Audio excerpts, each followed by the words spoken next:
When I think of your mercy and all that you've done for me, hey, all I can do is stop and praise ya. When I think of your mercy and all that you've done for me, all I can do is stop and praise ya, praise ya, hey, praise ya. We really gotta stop like praise ya. Stop and praise the ancient of days. Teary-eyed and with a smiling face, the praise you gave was already ordained. Stop and praise for keeping you in your lane. Give a praise for breaking off them chains. Before you let somebody steal your praise, think about the spirit in which they came. Think about the energy they gave. Is it worth it? Nope, never, no way. Kingdom we broke into a praise dance. I praise y'all for D4 hug daps. Praise Yahweh for the congregation, and I praise him for the angels, the elders, and all their dedication. See, this truth, it'll cut you, heal you, it'll make or break you. It's a spiritual walk, it's a spiritual ride. Just don't despise the chastisement when you get chastised. You a son, not a bastard, right? You gon' get chastised. It's a spiritual ride. Just vibe. Yeah, just vibe. We gon' ride. All praises to the Most High. When I think of your mercy and all that you've done for me, hey, all I can do is stop and praise ya. When I think of your mercy and all that you've done for me, all I can do is stop and praise ya, praise ya, hey, praise ya. Mercy, mercy on you, mercy, mercy on me. They say the truth has set you free. See, prophecy been fulfilled for real. Now what the deal? We giving praise to the God of Yisrael, cause it's real out here. People get killed out here. They robbing still out here. It's getting hard out here. The love of many wax cold from what I hear. But we backed by the Most High, so who shall you feel? You gotta be bold and righteous to live. The flesh is seasoned wicked. Sin deceiving is vicious. Repentance needed to fix it. His mercy too exquisite to miss it. Just receive the listen. Let's stick to the mission. Believe and receive his blessing. You see, blessings come from above. None of us deserve it. None of us is worthy. But we praise y'all for his mercy. When I think of your mercy and all that you've done for me, hey, all I can do is stop and praise ya. When I think of your mercy and all that you've done for me, all I can do is stop and praise ya, praise ya, hey, praise ya.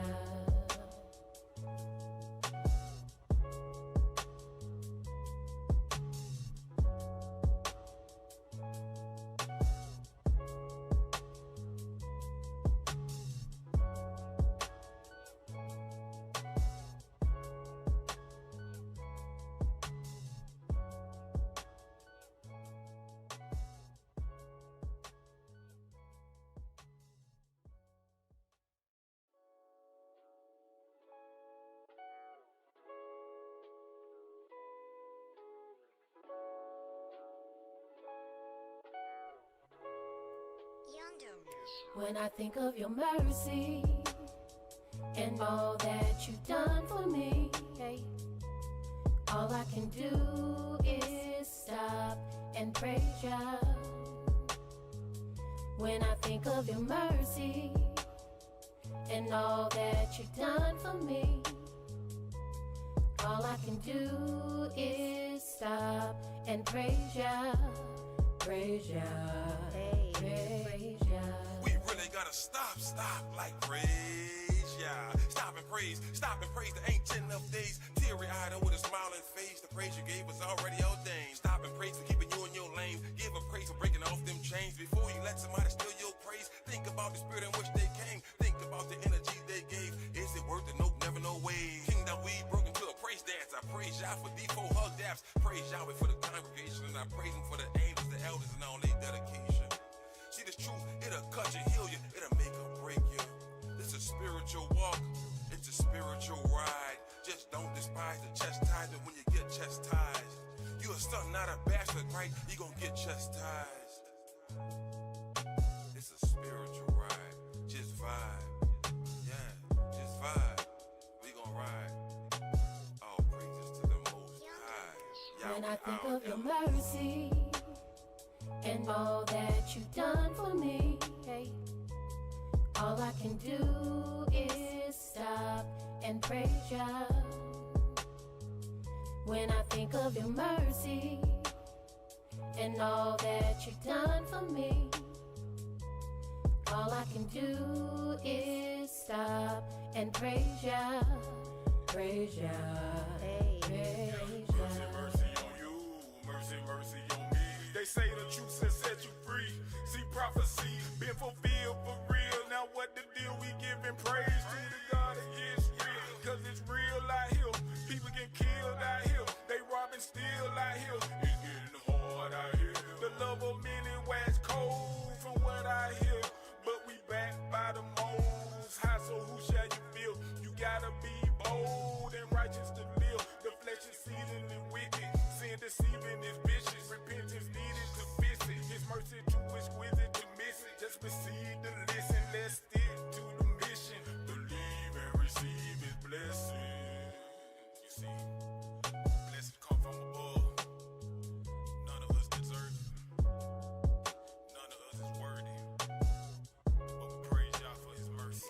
When I think of your mercy and all that you've done for me, hey, all I can do is stop and praise ya. When I think of your mercy and all that you've done for me, all I can do is stop and praise ya, praise ya, praise ya.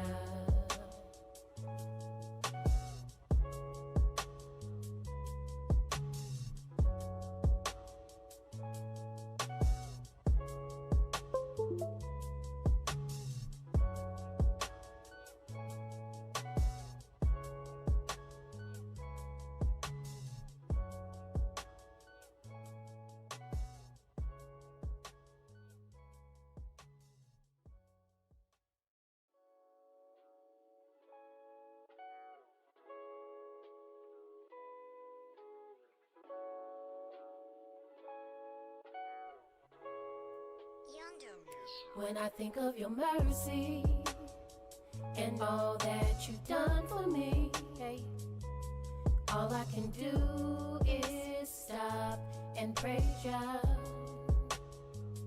When I think of your mercy and all that you've done for me, all I can do is stop and praise ya, praise ya, praise ya. We really gotta stop like praise, yeah. Stop and praise the ancient of days. Teary-eyed and with a smiling face, the praise you gave was already ordained. Stop and praise for keeping you in your lane. Give a praise for breaking off them chains. Before you let somebody steal your praise, think about the spirit in which they came. Think about the energy they gave. Is it worth it? Nope, never, no way. Kingdom we broke into a praise dance. I praise y'all for D4 hug daps. Praise Yahweh for the congregation, and I praise him for the angels, the elders, and all their dedication. See this truth, it'll cut you, heal you, it'll make or break you. It's a spiritual walk, it's a spiritual ride. Just don't despise the chastisement when you get chastised. You a son, not a bastard, right? You gon' get chastised. It's a spiritual ride, just vibe. Yeah, just vibe. We gon' ride. All praises to the Most High. When I think of your mercy and all that you've done for me, hey, all I can do is stop and praise ya. When I think of your mercy and all that you've done for me, all I can do is stop and praise ya, praise ya, praise ya. Mercy on you, mercy on me. They say the truth has set you free. See prophecy been fulfilled for real. giving praise to the God of Yisrael. Cause it's real out here. People get killed out here. They robbing still out here. It's getting hard out here.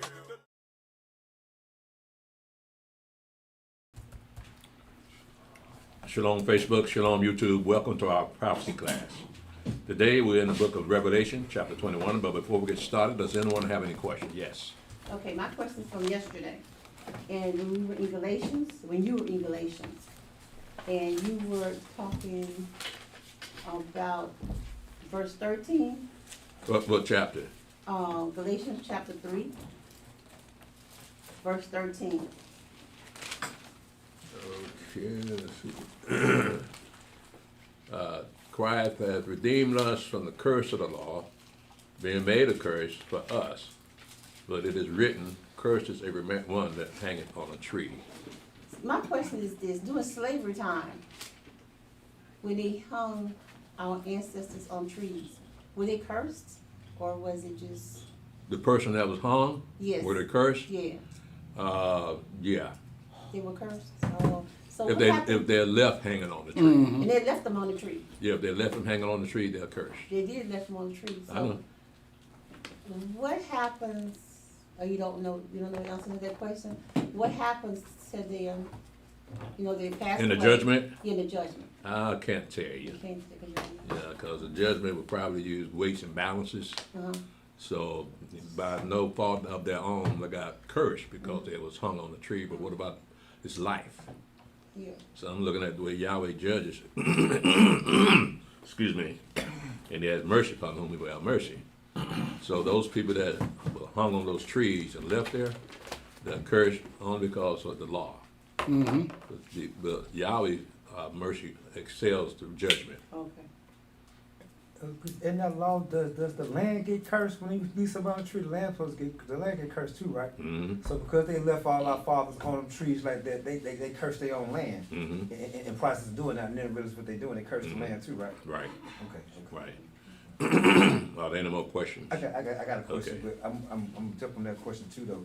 Do you think they did that because they read the Old Testament that they was intentionally trying to curse our people, leaving on the trees like that? It was kind of intentional, just that spite they had.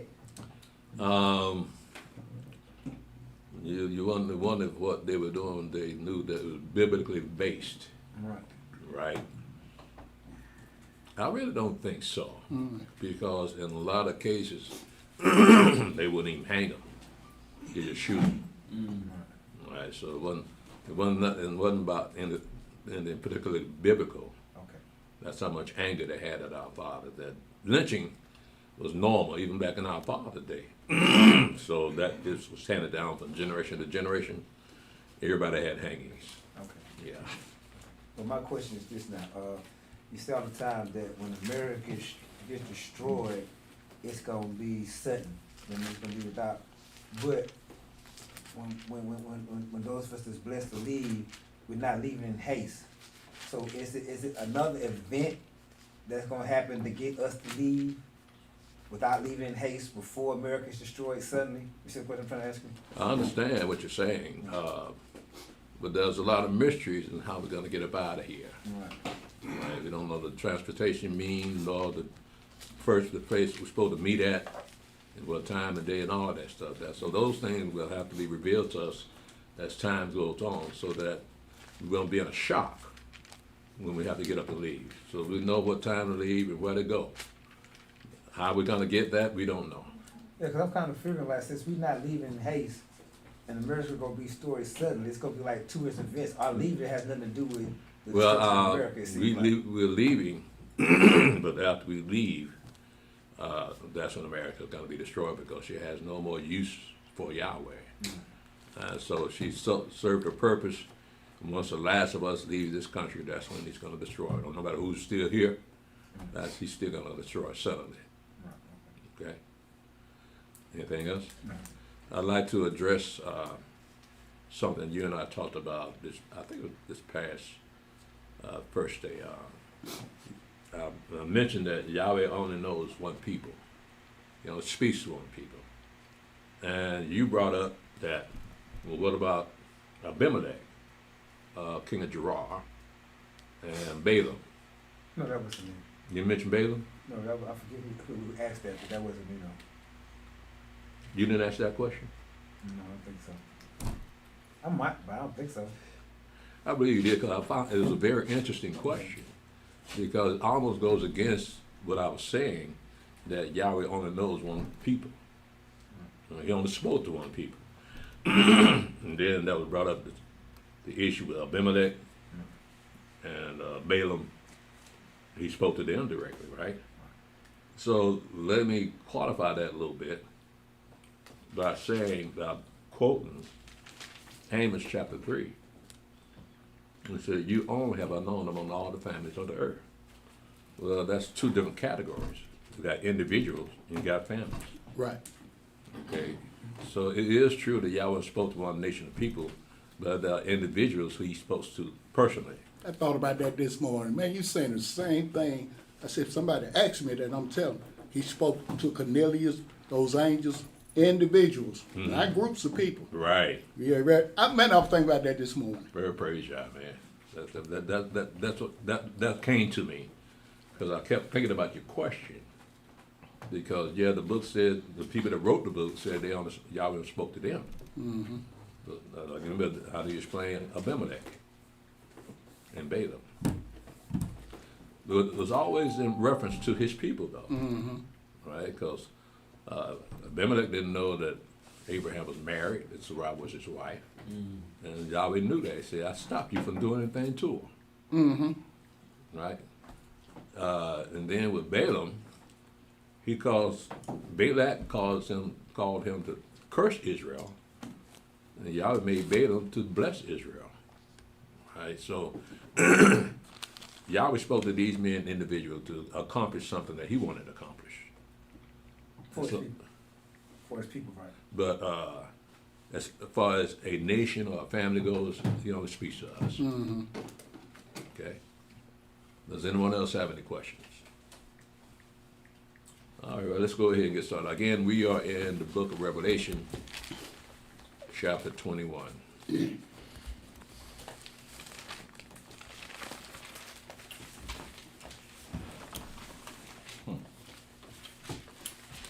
Revelation chapter 21, verse 1. And I saw a new heaven and a new earth, for the first heaven and the first earth were passed away, and there was no more sea. Now let's stop right there. Just that first verse. Because I remember something that Mashiach said in Matthew chapter 5. He said in verse 1, and here he says, and I saw a new heaven and a new earth, for the first heaven and the first earth were passed away, and there was no more seas. Well, you go to Matthew chapter 5.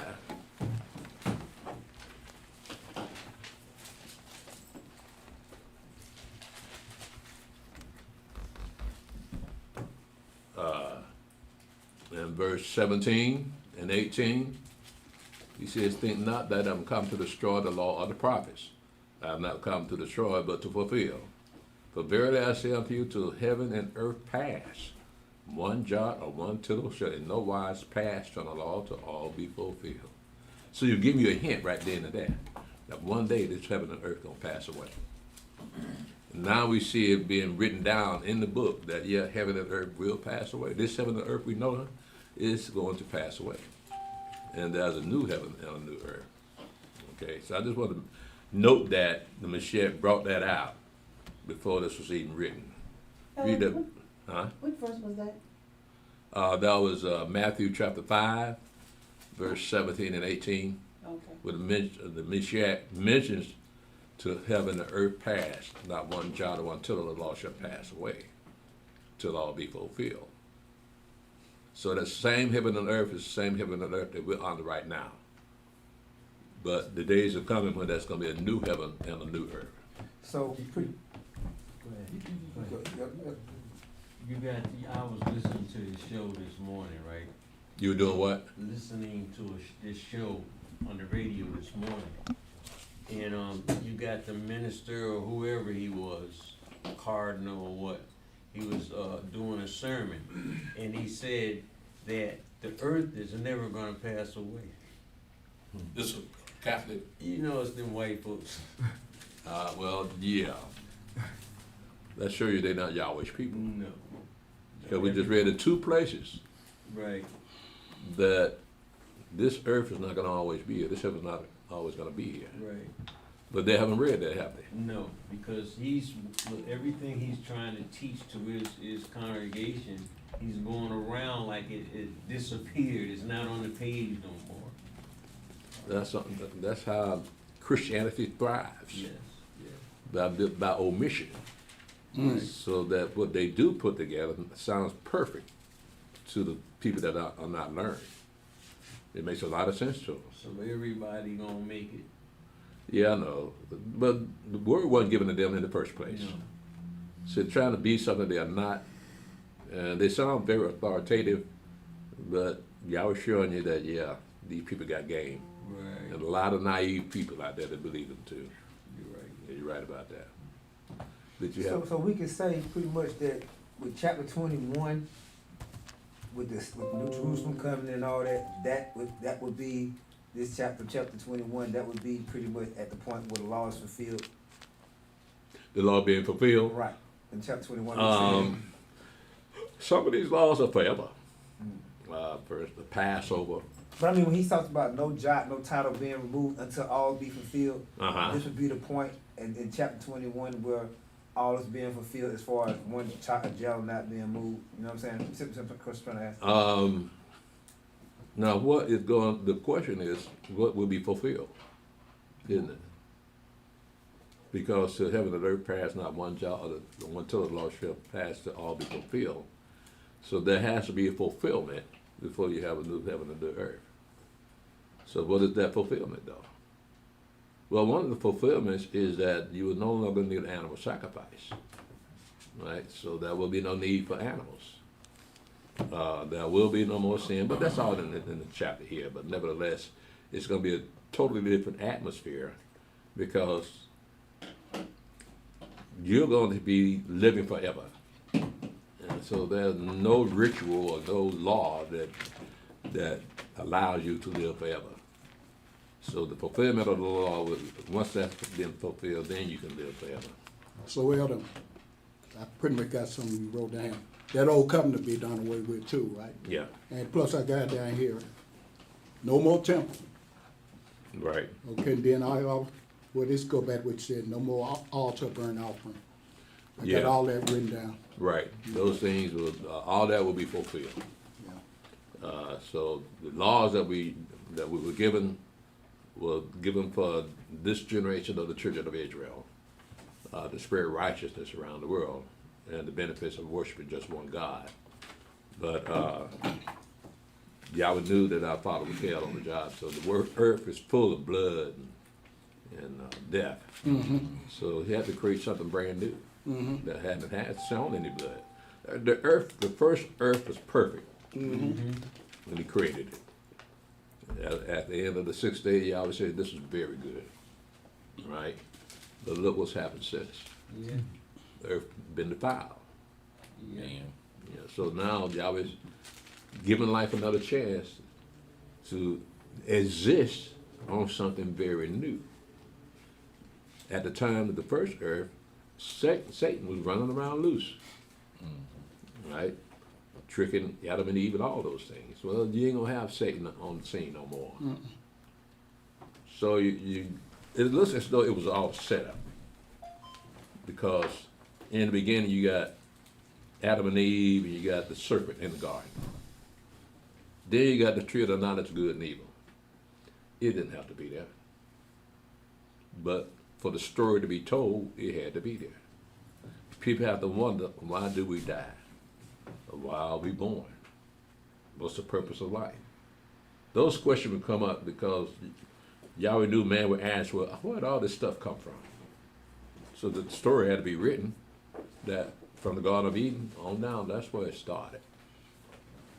Yeah. When you say like set up, is it kind of like on a heavenly level that when he created the earth and he created the heavens and created the angels, he like kind of knew, okay, well Satan and his people, this is what they finna do.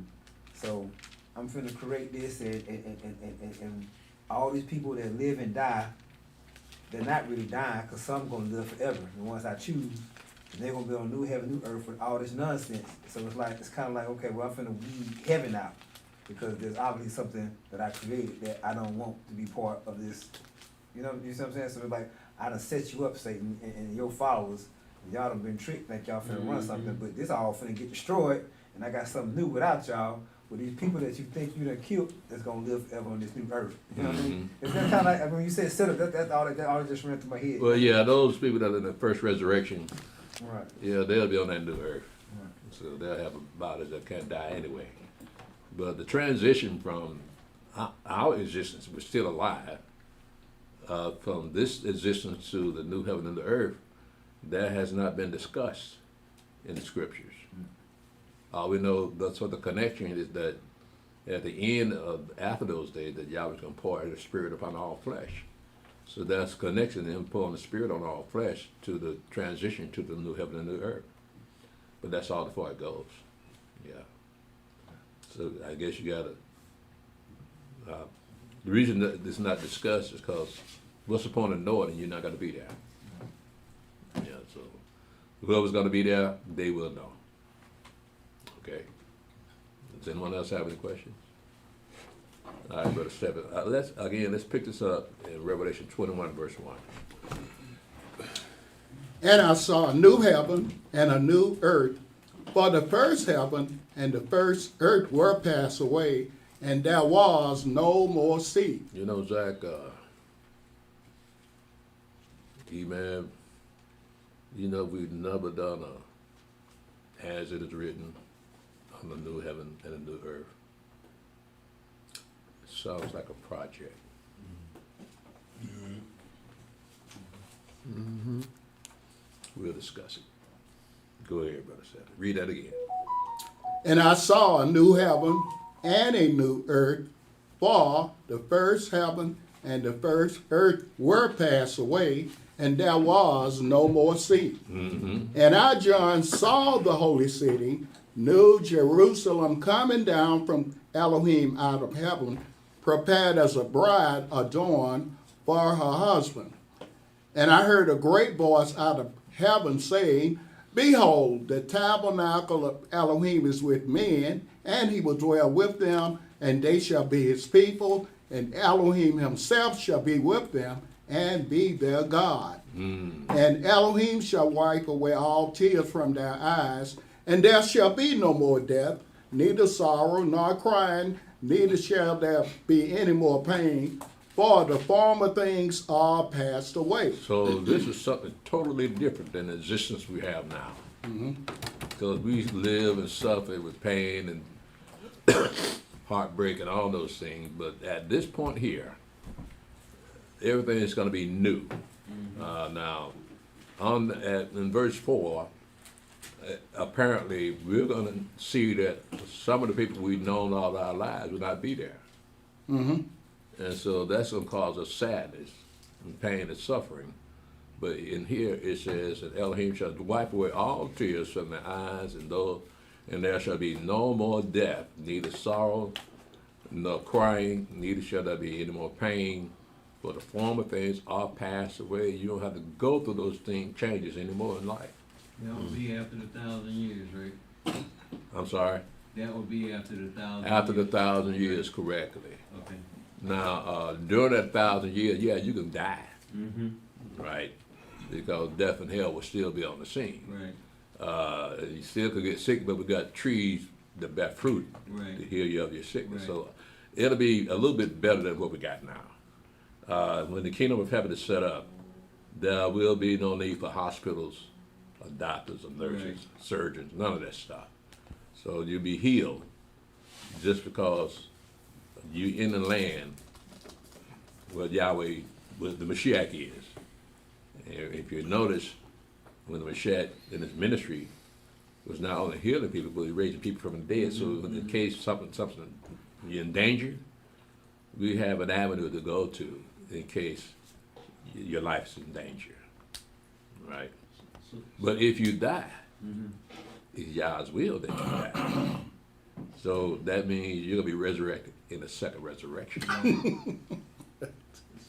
You don't want that. Yeah.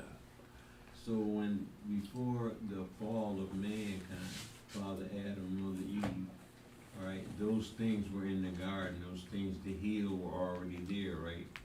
Because if it's gonna be after the 1,000 years, there's stuff that you don't have to worry about as far as sicknesses and whatnot are concerned.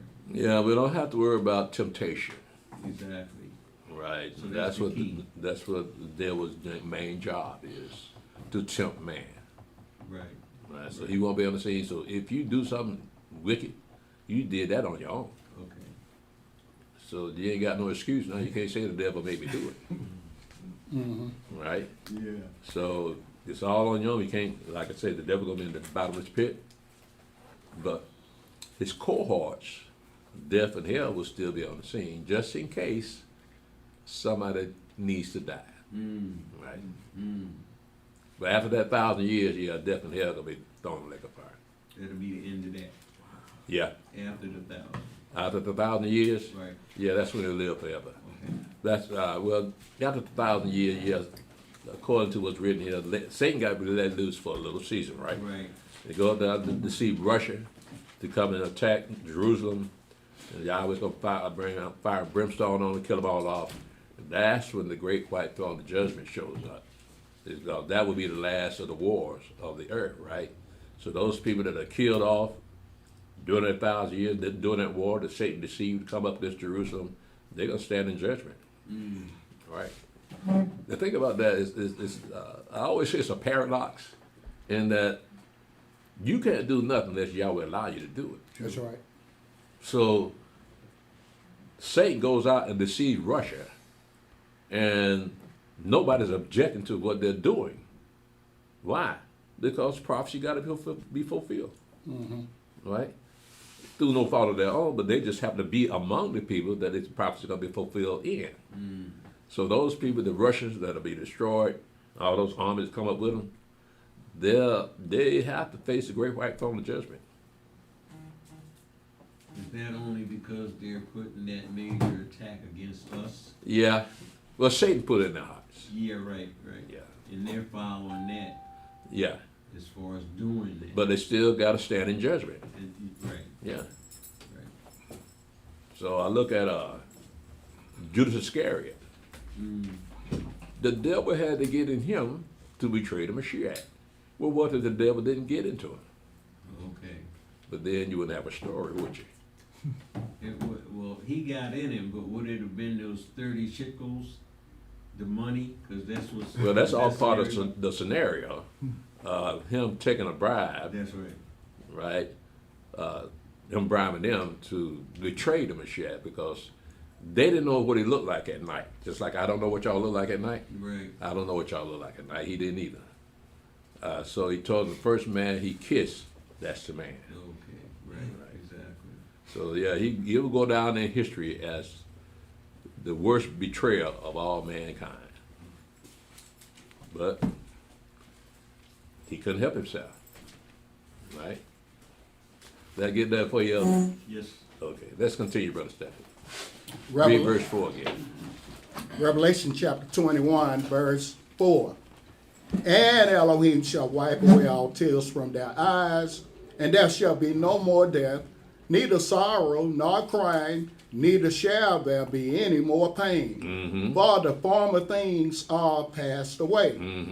And he that sat upon the throne said, Behold, I make all things new. And he said unto me, Write, for these words are true and faithful. And he said unto me, It is done. I am Aleph and Tau, the beginning and the end.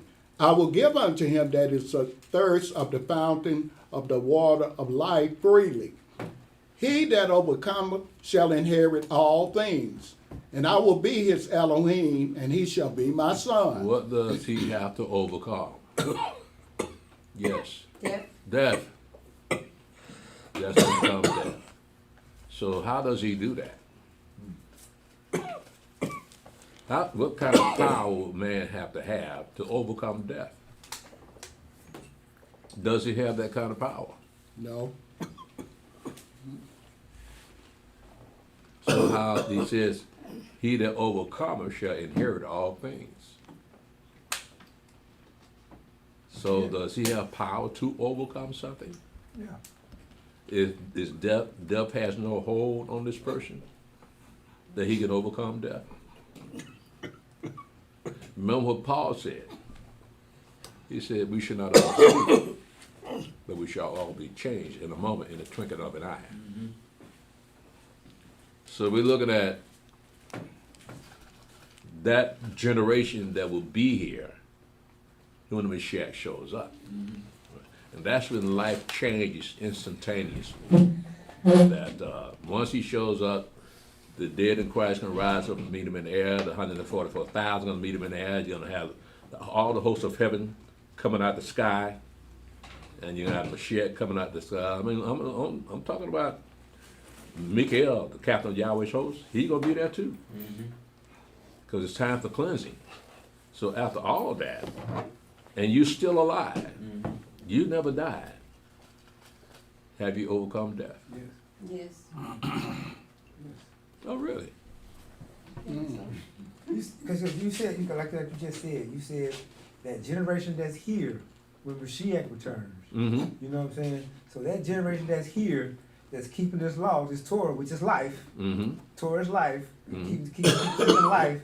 They not willingly know it, but they have the power to overcome death because they're walking in life and keeping the Torah, right? So they keep the Torah, and through 1,000 years they keep the Torah, then they don't die. So they overcame death through the blessing of Yahshua. You know, through the blessing of Yahshua, Yahshua and Yahweh, they had that blessing. But because they keep these commandments, that generation, and when the Messiah comes, they have the Torah and Yahweh and Yahshua is their way to overcome death. They've overcame. Are you alluding to the fact that the law gives you life? Yes. No. It's your righteousness. The law, you shall live in the law. Right. That's what the book says. The law, I mean, Paul even agreed with that. The law does not give you life. It just allows you to extend life. But with Yahshua too, Yahshua's part of that. You know what I know, but does it extend to eternal life? Let me get. But I remember you saying that if some of us not gonna experience that, some of us gonna transition over. So where does that fit into what he just said? Say that again. You said once before that all of us are not gonna experience that, some of us just gonna Yeah. transition over. So Right. where does that fit into this? Yeah, Scenario. so there'll be some of us still alive when the Mashiach shows up, Uh-huh. right? Because that's what Paul said, we should not all sleep, but we all shall be changed in a moment of the twinkling of an eye. So how- those that are not asleep will be alive when the Mashiach shows up. So they didn't experience death though. I know, So, but just because when he shows up, that don't mean you're gonna live 1,000 years. oh, okay, so they're gonna. Now, you be still gonna live that 1,000 1,000 years. Okay, I see, okay. Yeah, so you still, I mean, yeah, you're not asleep. You didn't, death not come to you when the Mashiach shows up. But you still got 1,000 years to live. So what you gonna do with that 1,000 years? But the only way you die during that 1,000 years if you violate one of the laws of Torah that cause death. That's As long true. as you walk in the Torah, you still you walk in. I mean, you see what I'm saying? I know. And I they know. say you'll be bound for that 1,000 years, so Yeah, I know. there's no So- reason why you shouldn't make it unless you sin. Well, And let's that's, read. Let's go to Isaiah 65.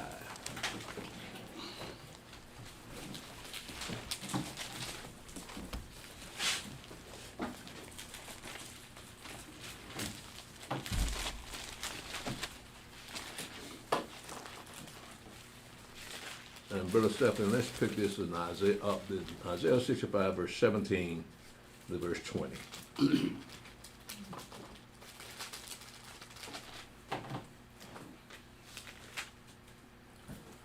For behold, I create new heavens and a new earth, and the former shall not be remembered, nor come into mind. But be you glad and rejoice forever in that which I create. For behold, I create Jerusalem a rejoicing, and her people a joy. And I will rejoice in Jerusalem and joy in my people, and the voice of weeping shall be no more heard in her, nor the voice of crying. There shall be no more thence an infant of days, nor an old man that have not fulfilled his days. For the child shall die 100 years old, but the sinner being 100 years old shall be accursed. So, look again, remember now, at this stage, Satan is not on the scene. So if you live to be 100 years old, you're just a child. Because you're supposed to live to 1,000 years old. So that's why I say you could very well die between the time of the Mashiach comes and the end of the 1,000 years. Because it says that for the child shall die 100 years old. Now, at 100 years old, most people got good sense. But it'll still be considered a child, so add to that 400 more years. And they still sins. They ain't got no business sinning at this point. But here he says, yeah, somebody's going to sin. So you have to make room for those exceptions to the rule. That there will be people that will transgress that law and die right then and there. I'm going to tell you something else. Something Elder Yaakov once said. If you die during that 1,000 years, it'll be a shock to everyone on earth. I believe that. It'll be a shock. Nobody's supposed to be dying at this time. So yeah, it'll be a shock. Did you have something? Yeah, I'm just gonna say, now, it says, he that endure to the end, the same shall be saved, right?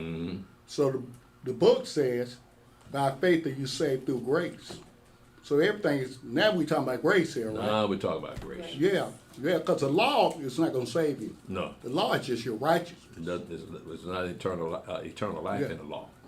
No. But I mean, that's a key word. You brought up grace. Yeah, Now, you can understand how you can live for that 1,000 years. Not because of the law, yeah. but because of grace. So grace is how you overcome death. Undeserved mercy. Right? So, yeah, I mean, who's perfect in the law except the Mashiach? So it has to be by grace. It has to be by grace for the Gentiles to be even part of this. So Yahweh never talked to the Gentiles. So that grace covers them too. Right, right. Did you have something? Because in that kingdom, you got the wheat and the tare growing up together, right? Yeah, they'll be growing up together. We and the tares, they'll be growing up together. So they got to be ripped out, reaped out of the land at the end of the 1,000 years. So there's another case. But you might consider somebody overcoming death. The tares won't be able to overcome it because they've been in there deceiving people in the first place, being something that they're not. But what they are will come out at the end. Then you'll be able to recognize that these ain't the children of Israel. These are some imposters here. But they're going to be just among our people. They're going to be among our people. Yeah. Just like today. Yeah, well, this is just a ball of confusion right now, man. We got some Israelites that got some strange doctrines. So I can't judge them. I don't make any comments about their doctrine, but it ain't ours. That's all I can say. That's We like got what that- Yahweh gave us. They got what Yahweh gave them. Right. That's like that minister, whoever he was, I was listening to, okay? He had some kind of authority. But then he said, and Jesus is gonna come down out the clouds, but it don't say if he was in a horse. Don't say if he had white raiment on. He don't tell them nothing. except that. Well, the thing about that particular guy is that he's gone by all the Renaissance paintings that they Exactly. used back in the day. Exactly. So they got that picture of Christ coming out the sky, and he's standing like this and smiling with his long brunette hair and angels all around him. And that's how he pictures That's it, how he's pictured. right? So he's going by what he's been taught. All white folk would not love Jesus if they knew what he looked like. Y'all know it's true. Amen. Because if he looked like a black man, they'd hell Oh, no. man. I'm not going there. Yeah. They had them as slaves. Now you want me to worship him? That's a hard one, bro. Yeah, no, but it's true, human nature. That's why Yahweh said in the second commandment, thou shalt not make unto you any graven images. Now you see the damage the images do. It makes you think there's something that is not there. And so all these years after the Renaissance, everybody on earth thought that that's what Jesus looked like. So that's why they fell in love with him, because he's one of their own, except for black people. Black people love him too. You ain't got a God that looked like you at all, but you want to love another man's God. Right. And what has he done for you? Nothing. He gave you the Holy Ghost. Taught you a new holy dance. But what about your pockets? See, They stay empty. well, I know, man, but that's what happens when Yahweh show you the truth. You see the ridiculousness of those people that are not in the truth. And it bears no resemblance of the people of the book. And they just go about their daily business as if they're doing something right.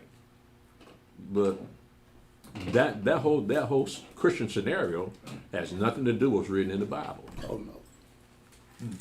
But they walk around with them. Yeah. Yeah, so it's just a prop. That's all. When did they stop putting the pictures in the Bible? Back in the 50s or 60s? Do you I know? think you're right. Huh? I think around the early 60s, I think. 60s? Yeah, because we had a Bible, and I still have it. It has pictures in it. And it started The getting lighter angels, Jesus and the lighter, angels yeah. and God and all them. Yeah, and it started getting lighter and lighter and lighter. But that's why white people got the mindset that they have. Hmm. They think that they're superior people because their gods look like them. And what about us? We just stand a chance, man. Well, you know, Elder, Ain't nobody in heaven look like us. they don't have a God. Everything's about JC, right? Yeah. You know, you would figure when something happened to people, they'd say, God did this for me. Even though God is generic, I get it. But they never mention God because they can't see him, right? Right. They can see JC, but they don't have a God. You right, brother. They don't have a God. No more than JC. Well, the thing about that is they have made JC their God. Yeah, See, now they love themselves in JC. He wants everybody to be a disciple of JC. Because they look just like our oppressors. So again, that adds another level of oppression on us because we're not represented by God. So where's our God? Everybody else got a God look like them. But we don't have a God look like us. Even the Indians with them Totem poles. no, I'm talking about the real Indians. No,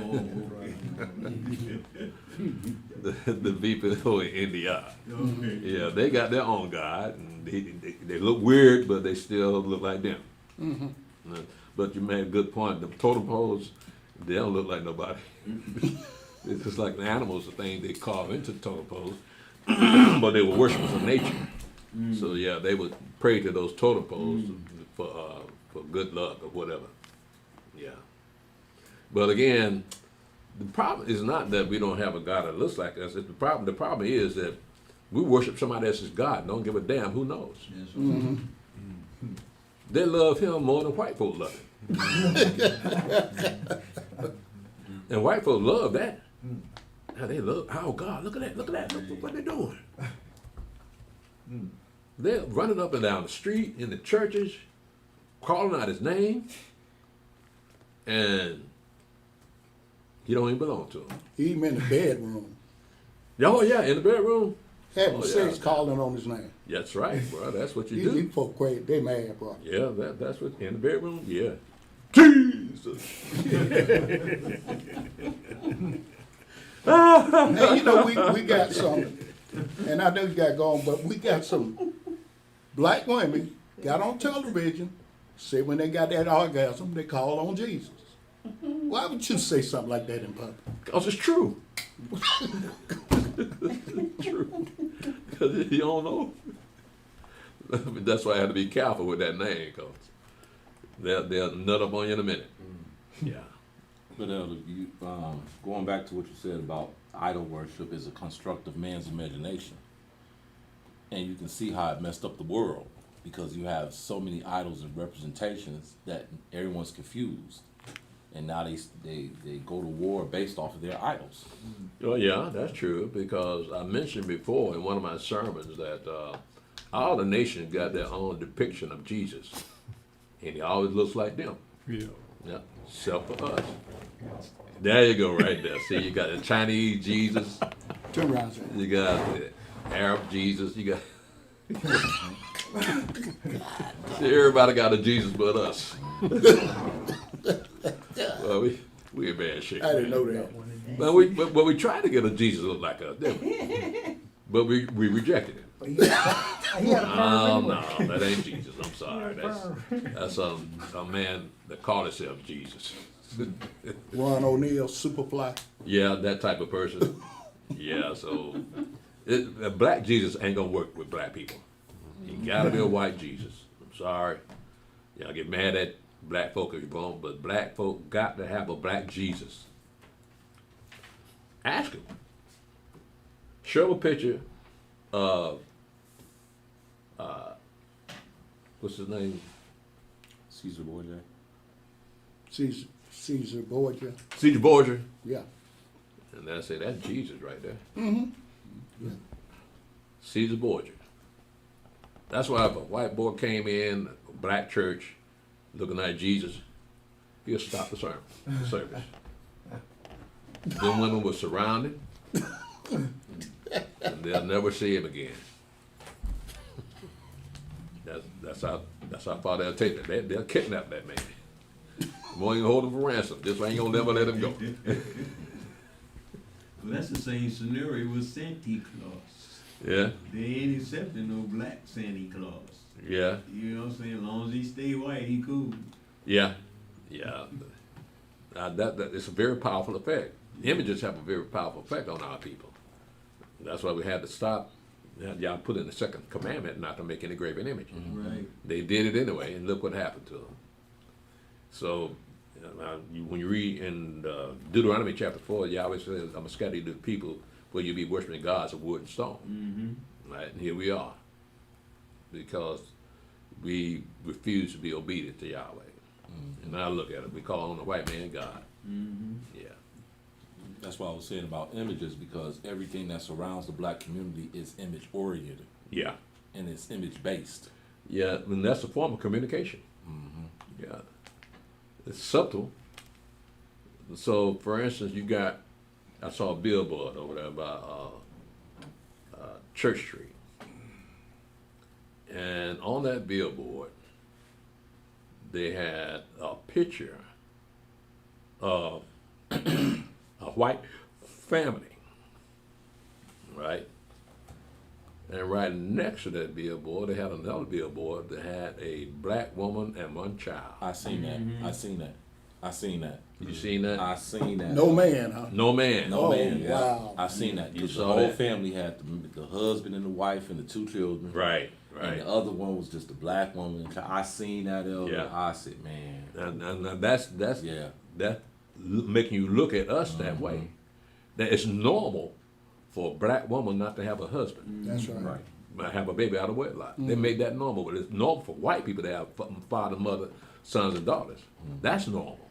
That's that church on the corner in it. That's what now? Is that church up on the corner of Church Street? Yeah. That white church. You yeah. seen it? Yeah, they accept gays and everything. Yeah, they had a sign. Oh, we talking about going up North Decatur Road? Right. Yeah, I know. Yeah, I'm gonna go up there and look at that. I Oh, wanna- that's been a while back, Steve. Oh, it's not there anymore? I ain't seen it lately. Oh, okay. Yeah. You know, yeah, it's, we talk about Gentiles. I heard a couple of people around here say, well, they're not having babies anymore, right? And we gonna do this, but what you're not looking at, them sisters killing them babies like 40 going north, right? So to speak, and brothers out here shooting each other. So what's the difference? Yeah.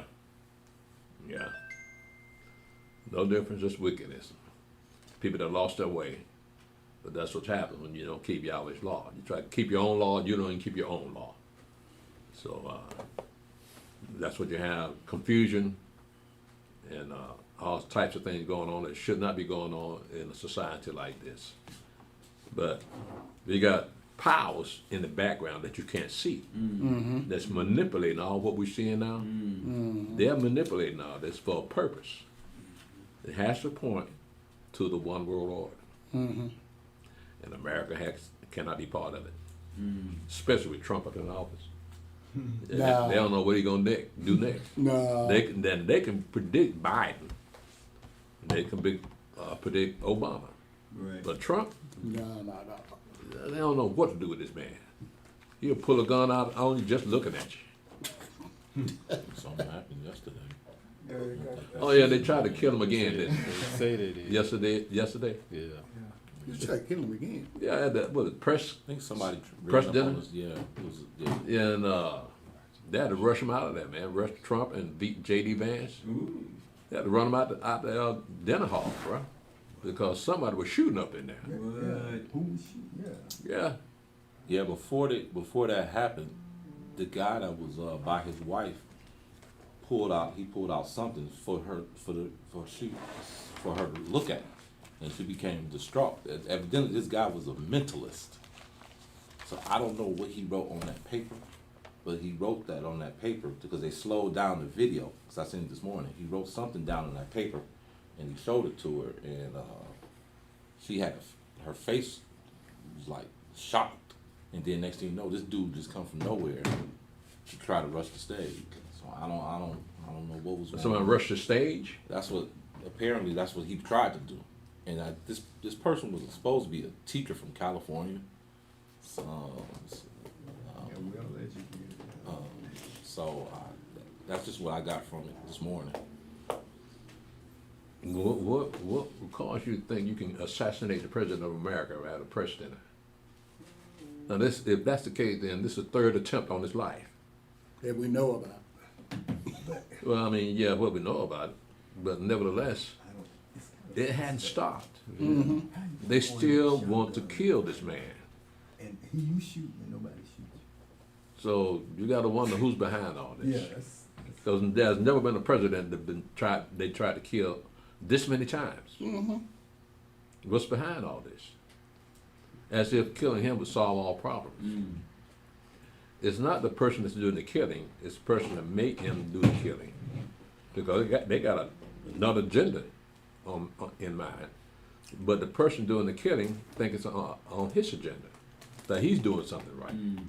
He's being used. That's all he's being used, and they don't know. So now whoever this is, if he survived, he's gonna pay dearly. Now they said he died. They shot him. He died. The question is, how would he get into there? yeah, how did he get in there with Yeah, the how you get in there? Oh, he died. That's why I said a lot of this stuff is it AI or is it real or because how could he get into a dinner with a gun? Well, They said they cut- somebody had to have him on the They gonna list charge him. Yeah. so that he passed all qualifications for being there in the first place. I didn't hear that. So he must have been a mold set up just for that particular occasion. And he had been known by everybody, so nobody suspected it would be him. But now he's been exposed. You say he got killed. Yeah, he said he killed him. Yeah, so he wouldn't Well, they got to investigate why he did that. Yeah. Not just this warning, they was showing the man face down Yeah. in handcuffs. Right. Said he wasn't even shot. Right. What? So how is he dead? Right. That's what. I That saw. was just this morning. I saw that. Yeah. So is he dead or not? That's all they've been showing. So They we talking don't about know. indictment. Is he dead? They're saying charges are pending. All this Mhm. stuff. Charges are pending. Yeah. Putting charges on him. I said, well, I didn't know that. Wow. I don't know what's real and what's not. Right. They said they Well, got yeah, killed. things like that, when news come out, Wow. you don't know who to trust. I'm just saying it this morning. Let me ask you, are they sending a message to Trump letting him know we can get you anytime we want? Not necessarily we killing them, but just putting stuff out there like that, letting them know we can do what we want to. We playing with you I now. don't think this is the only instance he's been threatened. That's what I'm saying. You don't get every threat on in the media. The ones we know about. Yeah, that's my point. They don't broadcast all his threats, right? So the ones that actually get through like that one the other night, yeah, they'll broadcast that. But others, he's probably getting threats all the time. And you know, the FBI and DOJ investigate those threats. And sometimes people get arrested for making threats against the that's true. American president. But in the interim, they got these people like what they call the Boogaloo Boys and the Proud Boys. They know what they're doing. They're making these people pissed off Yeah. to start a civil war. You see how all this So you blame, think the Boogaloo Boys gonna start a civil war? they'll be part of it. They're right wing extremists, just like Proud Boys. They're part of that group. I never heard them being called right wing extremists. Yeah, they're extremists. I looked Who it up. called them that? I looked it up. CNN? No, not CNN. I looked at Google it up about a couple of years ago. They're extremists. At least it's I don't get that from them. There's just a bunch of rowdy white You boys. got Klan, Aryan Nation, all them people. Let's continue, Brother Stephen. Okay, Revelation chapter 21, verse 7 again. He that overcometh shall inherit all things, and I will be his Elohim, and he shall be my son. But the fearful and unbelieving, and the abominable, and murderers, and whoremongers, and sorcerers, and idolaters, and all liars shall have their part in the lake which burneth with fire and brimstone, which is the second death. Now, people they overlook this. This is very important because we're talking about damnation forever, unceasing pain. It says, but the fearful and unbelieving, those people that don't believe in Mashiach, and the abominable, those people that practice abominations, and murderers and whoremongers, those are male prostitutes and sorcerers and idolaters, and that's you living in a land of idolatry. And all liars shall have that part in the lake which burneth with fire and brimstone, which is the second death. Now liars know they lying. But there are some people that lie don't know that they're lying. It's been told something that they thought was the truth, but it was a lie all along. But nevertheless, a real liar knows he's lying. And those are the types of people that are going to be thrown into the lake of fire. But these people here are just doing those 1,000 years, right? These people here, those people that do that. No, that'll be at the end of 1,000 years. You know what I'm saying? But the PPs, the list of PPs called not right here are people that did those things during 1,000 years, right? No, because this will be the second resurrection. So they'll be had already been dead long before the great white throne of judgment. Right, so we're not talking about, but again, it points to the fact that you don't need to be dying during that 1,000 years. But if you do, you'll be numbered with these people here. Right, but this refers mainly to those people over in history that have done these things. And so you look at the time that this was written in 96 AD, so 96 AD, they didn't have what we see today. But the basis, the premise is still based on the same thing. It's wickedness. Because I try to tell people about eating a lot of this seafood that's unclean. Like, it literally says you will have this an abomination. You make yourself an abomination. So just what you eating and have you going to the lake of fire and brimstone. What you're eating? Because like with all things that come out the water that has fish scale, it said you should have this an abomination. You make yourself an abomination eating that particular stuff. You know what I mean? So like they fall on the abominable right there, right? Well, the dietary law was only given to Yahweh's people. I'm talking Yahweh's people. I'm talking our people. Like, you know, they still eat their stuff. Like, It says, Now, I know, and they, you know, you have they that could- in abomination, would- make would yourself an that- abomination. Did that keep them from being thrown in the lake of fire? Is that the question? No, it's gonna pretty much put them in the lake of fire, right? To get them put in the lake of fire. Right. Well, that would mean that when our fathers had come out of slavery, and they didn't have much to eat, and they ate them pigs just to survive, Right. are they justified to be thrown in the lake of fire? Well, I mean, they were mostly forced at the time. They didn't have nothing else. But in this day and time, you're not forced. Well, I mean, but There's nevertheless, somebody warning you. you still know got what the same situation. I mean? Right. They're eating pork just to survive, but we're eating pork knowing that it's unclean. And then at the same time, with pork, it doesn't say you should have it in abomination. With that shellfish and all that stuff that come out the water, it says it puts abomination with that. I know, but what choice do you have when you're hungry? I don't know. Shrimp costs a lot. My point is, So my point is, if you don't know the law and you don't have anything else to eat, will you starve to death? That's not man's nature. He's not going to starve to death. He's going to find a way to survive. That's right. Right? So he survives on things Yahweh is against. So in the judgment, will that be held against him? He didn't know. I say Yahweh allowed that, so it won't be Yeah. held against, because our fathers ate what? Raccoons, squirrels, Yeah. all that stuff. Yeah. But like you said, well, basically those slaves have been here so many years, a lot of them didn't know who they were, so they did it out of ignorance. They right? did it to survive because the white man wasn't giving no food off the table Right. to But him. what about now, 2026? You're not doing it to survive. You're just doing If they it don't to- know, if it's still ignorance. Right. Okay. If they don't know, they're gonna eat the wrong food. Right. But if you know, and you do it anyway, you got no excuse. You're So right. that's what's making them sick these days. So that's why they have all this different stuff going on Who? with their bodies and stuff. The people that's eating this stuff that not following dietary law. Yeah, they're eating the wrong foods. So you know, in words, they're shortening actually their lifespan, right? By eating this stuff, and some of them know, and some of them may not know, and some don't want to know. So that's shortening their lifespan. Mm-hmm. So that is the curse. So all the food is shortening our lifespan. Yeah. The So, thing but- about but- that Clean is and unclean. that Mm-hmm. for a long time we did not know what we were supposed to eat, what we're not supposed to eat, right? Mhm. And so we kind of ate what we wanted, and it tasted good. Remember the shrimp boat? Yeah. Up there in Adamville. Yeah. But that The what? We shrimp boat, called the shrimp boat. a house made like a boat They had the best shrimp in town, bro. on the corner. I ain't never- But nevertheless, we did not know, Nah. right? But there are people today that don't know no better.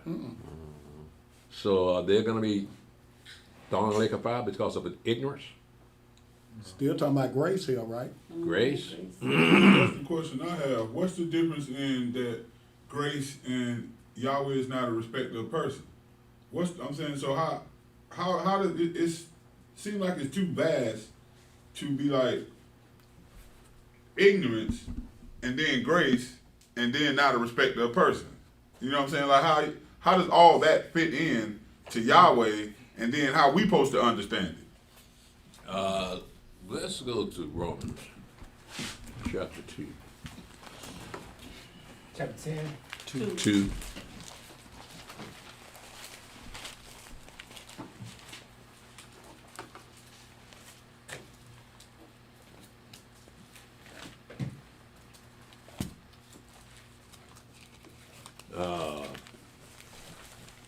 No. Let's go to Acts 10 first. Acts 10 first.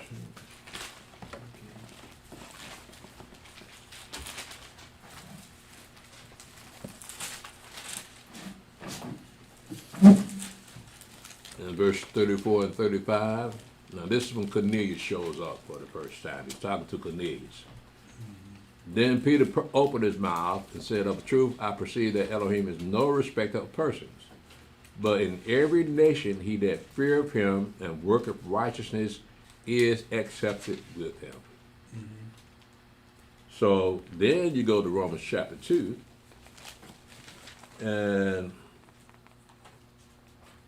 in verse 11, it says, "For there is no respect of persons with Elohim. For as many as have sinned without law shall also perish without law, and as many as have sinned in the law shall be judged by the law. For not the hearers of the law are just before Elohim, but the doers of the law shall be justified. But when the Gentiles which have not the law do by nature the things contained in the law, these having not the law or a law are unto themselves." So they do things unconsciously that are already written in the law.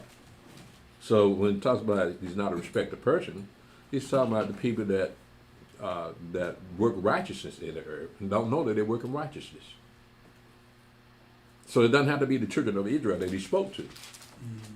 It can be the Gentiles also that do keep his law subconsciously, whereas the children of Israel had the law written down.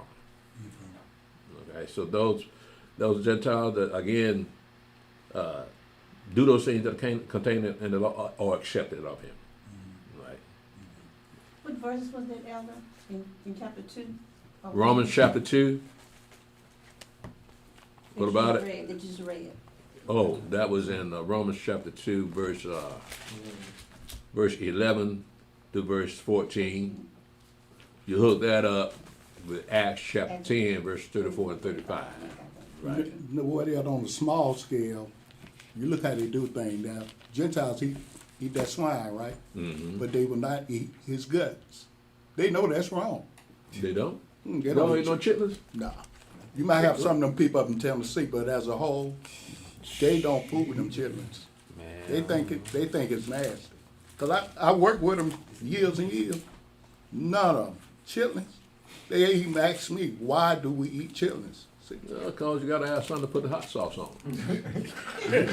Nah, I'm just saying.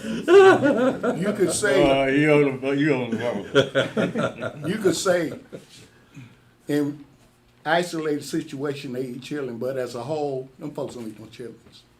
No. Well, to be honest with you, I ain't seen nobody eat chitlins but black people. Yeah, that's what I'm saying. And so every first day of the year, the whole neighborhood stinks. you ain't been to Alabama. Not lately. I tell you what, those white people buy those chitlins by the buckets. Yeah, They buy those buckets, chitlins like everything. Yeah, I know. The black can't get the chitlins now. It's true. Black cannot find chitlins in the because of. They can't? No, they can't. If they get them, they're too high. But that's a good thing. Oh, man, damn. Don't have to worry about me. What they going to do on the first day of the year? They get some of the AI chitlin. AI chillin'. Oh, AI chillin'. Come on, man.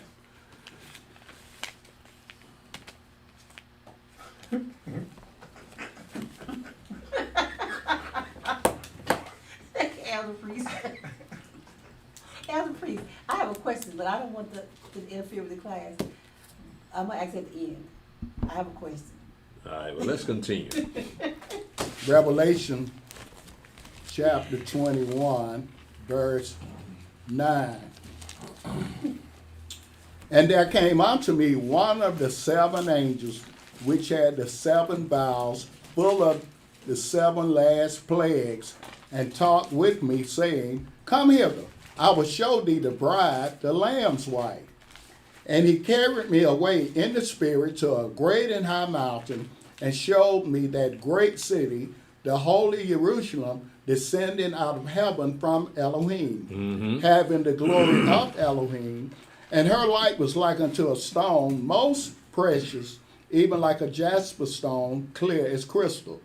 And had a wall great and high, and had 12 gates, and at the gate 12 angels, and names written thereon, which are the names of the 12 tribes of the children of Israel.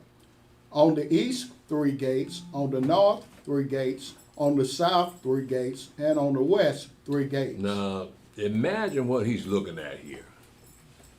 Look at what he says. He says in verse 11, having the glory of Elohim. Verse 10, he carried me away in the spirit to a great and high mountain, and showed me that great city, this holy Jerusalem, descending out of heaven from Elohim. Now Jerusalem was built on this earth, right? But this Jerusalem coming out of heaven, having the glory of Elohim, her light was like unto a stone most precious, even like a jasper stone, clear as crystal. What color is a jasper?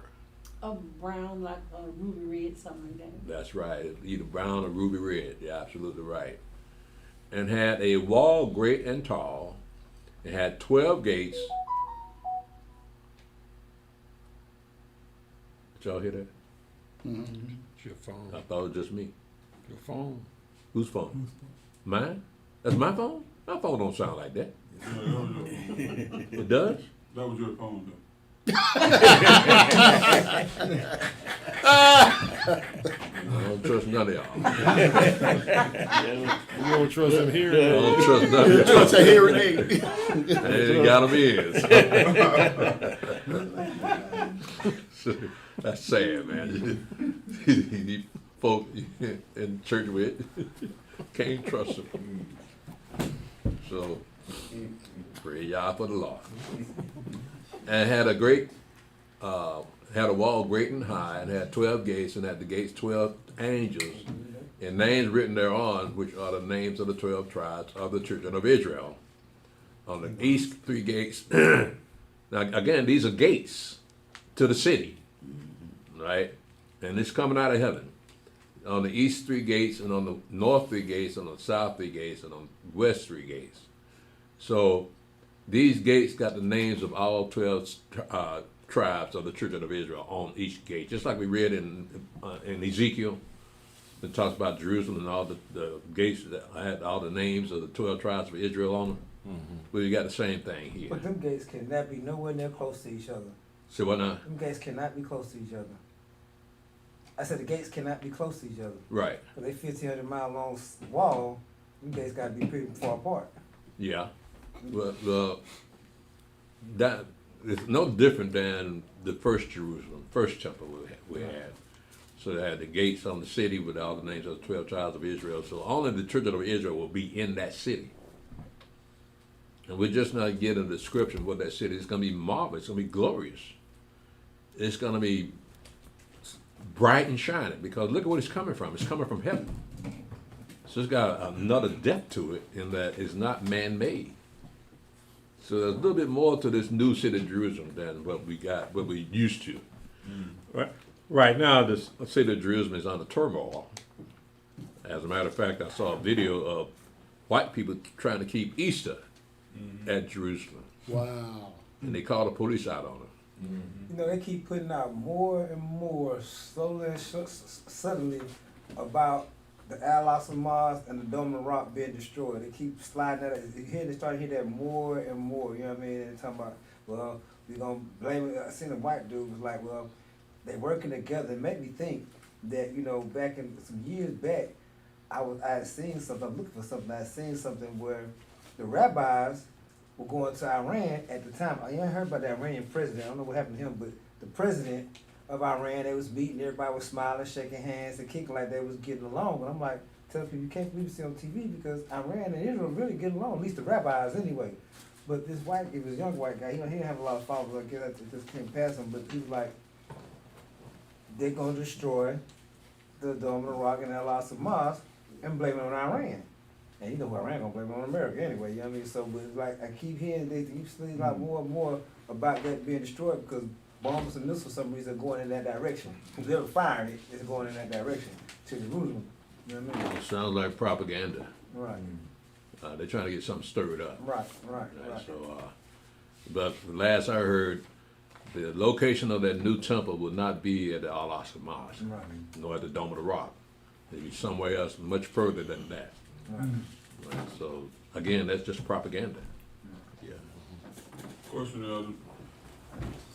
We know that certain Gentiles will be our servants in the kingdom of heaven. And the kingdom of Elohim, the city will be for Israel. Where would those Gentiles be? Because we know the nations will still be there. But what type of Gentile nations will be there? It doesn't really say. Okay. It just says nations. Right? And so when you look at the word Gentile, it just says nations.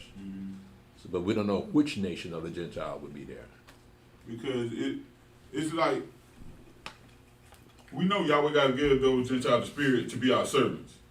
And they're going to do what they're supposed to do, because by that time they're going to realize, okay, yeah, we know these people and blah, blah, blah. But what will happen to them if we won't have no need for them no more to be our servants? At what point? You talking about a new earth? Yes. What makes you think we won't need them as servants? Because we'll be in the city. It's just for Israel, so they're going to come into the city to do our deeds? If we allow them to, yeah. Well, I'm saying that's not written nowhere, but why would we need them in the city? For what you call it? What was the Gibeonites used for? Wood, water and wood, right? So those menial tasks, they were probably doing those type things for us. They would be our service. So they'll still be taking care of our houses, and we don't have any children. But nevertheless, they will still be out. They will understand who's on top and who's not. So they'll give you due benevolence because they recognize who you are. And in many cases want to serve you. But we're looking at having a new earth, right? So we don't know what's going to be going on inside the city. Right. Where does the city get its power from? Right? And how does life continue on within that city? Because you're not going to be doing the kind of work that people outside the city are going to be doing. Right. So what would they be doing? We don't know. Those are mysteries. That how do you maintain that city? Right? Now, before we have, and during the Mashiach's reign, you will have a temple, right? But you also have people, servants working in that temple also. So, but in this case, it's going to be totally different. We don't know how that's going to work out. There's a lot of mysteries involved, so we just have to hope that Yahweh let us see how that works out. Okay, because the answers are not written down distinctly like most of the cases. But these are things, these are built-in mystery that make you want to see these things. So you carry yourself accordingly and pray that Yahweh find you worthy of eternal life. Right? Let's go ahead, Brother Stephen. Revelation chapter 21, verse 14. And the wall of the city had 12 foundations, and in them the names of the 12 apostles of the Lamb. Now look at that again. You got the new city of Jerusalem, and on the gates of the city you got the names of the 12 tribes of Israel, and on the foundation of that city you got the names of the apostles of the Mashiach. So it's all enclosed. It's this one big family. The children, the sons of Abraham, Isaac, and Jacob. Go ahead, Brother Stephen. Revelation chapter 21, verse 15. And he that talked with me had a golden reed to measure the city and the gates thereof and the wall thereof. And the city lieth foursquare, and the length is as large as the breadth.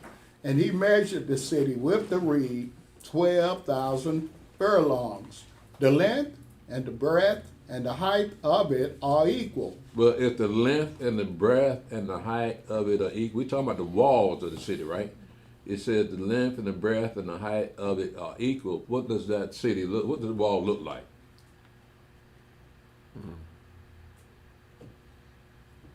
Long, tall wall. No, because the length and width and height of the wall are the same. Square, So what form is it in? like a square. It's a square. It's a square. So that city, the wall gonna be in the form of a square, but it's gonna be, these are very high walls, y'all. So my point is, why does New City of Jerusalem need walls?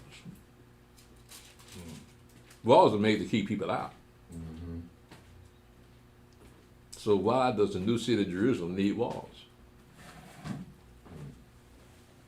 Because that's what we used to, maybe?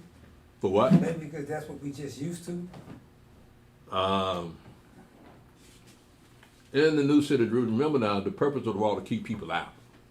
So you just don't walk up in the city any kind of way. That particular city. So you need those walls. Imagine kind of like you needed the Levites surrounded the tabernacle of the wilderness to keep people from coming too close to the tabernacle because they'll die. Right? So I'm looking at, we're going to be a holy nation, nation of priests. So that might be the reason for the wall, to keep you from coming up in somewhere that you don't belong without permission. And then, like you said about, what you said about power, Elohim will be there and there won't be no need of the sun and the moon in that city. So Yahweh still get the glory, you know, from us and the nation, because they still gonna have the sun and the moon outside. We won't need it inside because we covered. So they'll still know like how they functioning in there without the sun and the moon, and they still doing everything that we're doing. Well, you're getting ahead of the words here. Let's read it first. Go ahead, sir. You can go home. He got it. He got you. Yeah, I back. don't even know why I'm still here. E-man got your back. I know. Revelation chapter 21, verse 17. And he measured the wall thereof 144 cubits, according to the measure of a man, that is, of the angel. And the building of the wall of it was of jasper, and the city was pure gold, like unto clear glass. The city itself is pure gold. Wow. But let me ask you something about that. With all that gold, what is the value of it then? Because the one main value of gold is the scarcity. Then you got different qualities of gold. So, like Mansa Musa, right? He's supposed to have all the richest man on earth. Walked around a whole bunch of gold, but he drive the value of gold down because he got so much of it. So I'm looking at the same thing here. Gold will not, except for the fact that this comes from heaven, that might give it its value. But too much of a precious metal on the scene drive the price of that metal down. It's the scarcity of that metal that makes it so pricey. So we're looking at here, it says, and the city foursquare, and you read that. In verse 17, he measured the wall thereof 144 cubits, according to the measure of a man, that is the angel. Now, look what it says. He measured the wall thereof. Now he's not talking about the breadth and the length and the height. He's talking about the thickness of the wall. That's how thick that wall is going to be in verse 17. He measured the wall thereof 144 cubits, according to the measure of a man, that is of the angel. All right, so got to take that in consideration when you're building a wall that is. Let me see what it says here. It says.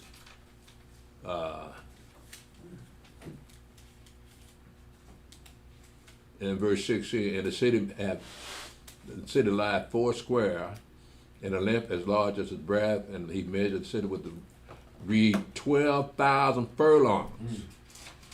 The length and the breadth and the height of it are equal. Do you understand how long that is, how tall that is? 12,000 furlongs is 1,500 miles in either direction. That's the wall. That's here past Texas then, ain't it? Close. Because Texas is 1,000 miles from where we are now, am I right? I don't know, but I know this city, it will take up 2/3 of America. Wow. And it says it's a square. So it's Yeah, it'll be a square. Yeah, The wall will be a square. All of them the same. Same height, same width, same length. exactly, Right, so you can't, it's not something that you can look into. So the wall is necessary just because you're there. yeah. Right. And besides that, you won't be able to die anyway. Right. There's no death anymore. But there's still protocol that you can't go a certain point in that city. You got to have an escort, reason for being there. So the gates would got to be kind of proportionate then, right? Time for what? The gates would be somewhat proportionate to the Yeah. size of the walls, right? Uh-huh. So if the gates are kind of proportionate to the size of the walls, then we probably gonna change size then. If the gate's proportionate to the wall, I know, but I'll be this side, let's say will, like, the this question, side going through gates. will that we, big. will we change physically Right, to accommodate the dimensions of this city? right, because the gates is proportionate, why would we at this side going through gates that big, you know what I mean, you see what I'm saying? Yeah, I know, but our body will be enhanced Right. when we get that eternal life. So, for instance, we can't look down the street, a straight street, a mile yet, and figure out what we're looking at. But your body's gonna be enhanced to the point where you can look 1,500 miles away and recognize what you're looking at, and look up in the sky 1,500 miles and recognize what you're looking at, because you have changed yourself. For you to live forever, yeah, your body, your perceptions have to change to accept what you never even considered accepting. That you won't need any glasses, right? That you don't need anything that will assist you physically. So your body's going to change to a perfect body, so that you won't need any assistance from anything man can give you. So in order to conceive a city this size, yeah, you're going to have to change. All we can do is read the words and make the conversions from furlongs to our linear measurements and see that, yeah, we can't do that right now. But the time comes when it throws out those types of lengths and heights, yeah, it's going to be a purpose, because you will be able to conceive something that big. Right. Now, remember now, the size of this city is 2/3 of America, right? Right. Well, what about the rest of the countries?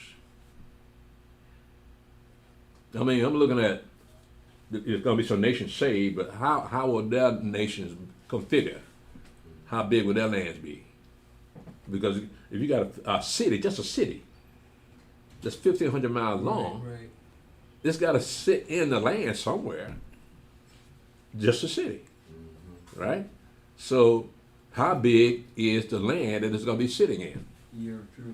And too, you gotta think too, you gotta think about it, you go back to, let's say, Abraham, Isaac, and Jacob, and our fathers, all the righteous Hebrews, just like that then died since then, is gonna get resurrected. That's millions and millions and millions of people itself, so. Yeah. Probably the reason why it goes so big, because so many millions. Well, yeah, you're right. You're going back Right. thousands of years of a saint dying and being raised back up, right? So where are they going to be? Well, they're going to be, right? Right. That's a question. That's looking at how big everything is. So you got to have a place for them. So maybe that's the purpose of them being big. And plus, nobody be dying anymore. So that'll be their permanent residence. They won't have to worry about dying anymore. But that's why it has to be a really huge place, just for the city and the country that it's going to dwell in. That's got to be really huge. And for the rest of the nation to survive there, their land's got to be huge too. So, all people that make it to that new heaven and new earth, they're going to be changed to that they can perceive what is already written down here. Because right now they can't perceive it. That's why you don't hear them talk about it. And Yeah, you hear white folks talk about it, but not black folks. Elder had a comment.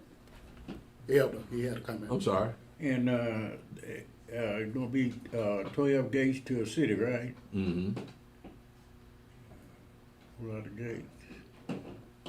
12 gates to the city. Yeah, And what about it? that's a whole lot of gates. I said. Yeah. Well, that's when, if you're the tribe of Judah, you'd be going through the gate of Judah. If I'm the tribe of Dan, I'd be going through the gate of Dan to get into the city. You got to remember too, in the kingdom of heaven, you're still going to have a temple. So that temple will be within the city of Jerusalem. Right. So if you want to go through that temple, you got to go through one of them gates to get to that temple. They ain't gonna be outside the city. It's gonna be within the city. So this would be set up for all the tribes Yes. differently, right? Yeah. Wow. Well, you have to harken back to the law, especially when it comes to the sacrificial laws and the holiday laws. You got to see how it was first set up, and you'll see how it's going to continue on in that same phase of keeping that law. Right, Right. right.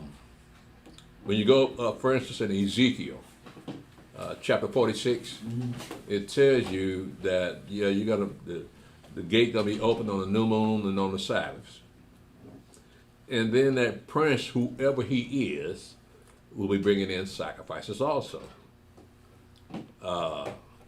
So it's gonna resemble, because it's talking about the future. Ezekiel's temple. It's talking about in the future of what you're gonna be doing. So you got a few more step-by-step verses that you have that say, on this day you'll be doing that, and on that day you'll be doing this.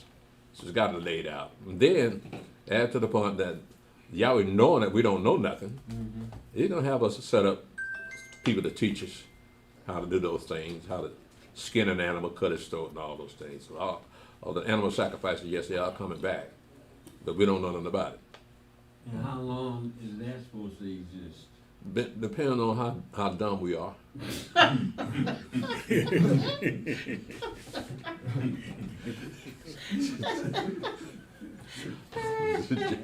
Jake a little slow sometimes. Let's go ahead and finish this up, brother. Revelation chapter 21, I started 18 again. And the building of the wall of it was like, and the building of the wall of it was of jasper, and the city was pure gold, like unto clear glass. And the foundations of the wall of the city were garnished with all manner of precious stones.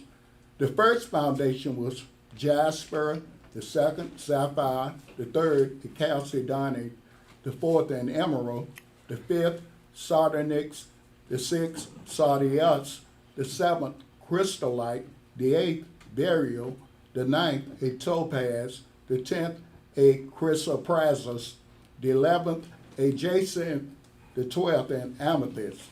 Now, all of these stones we just read here can be found on this earth. So these cannot be the stones that were found on the earth here. But they're going to be called the same names, though.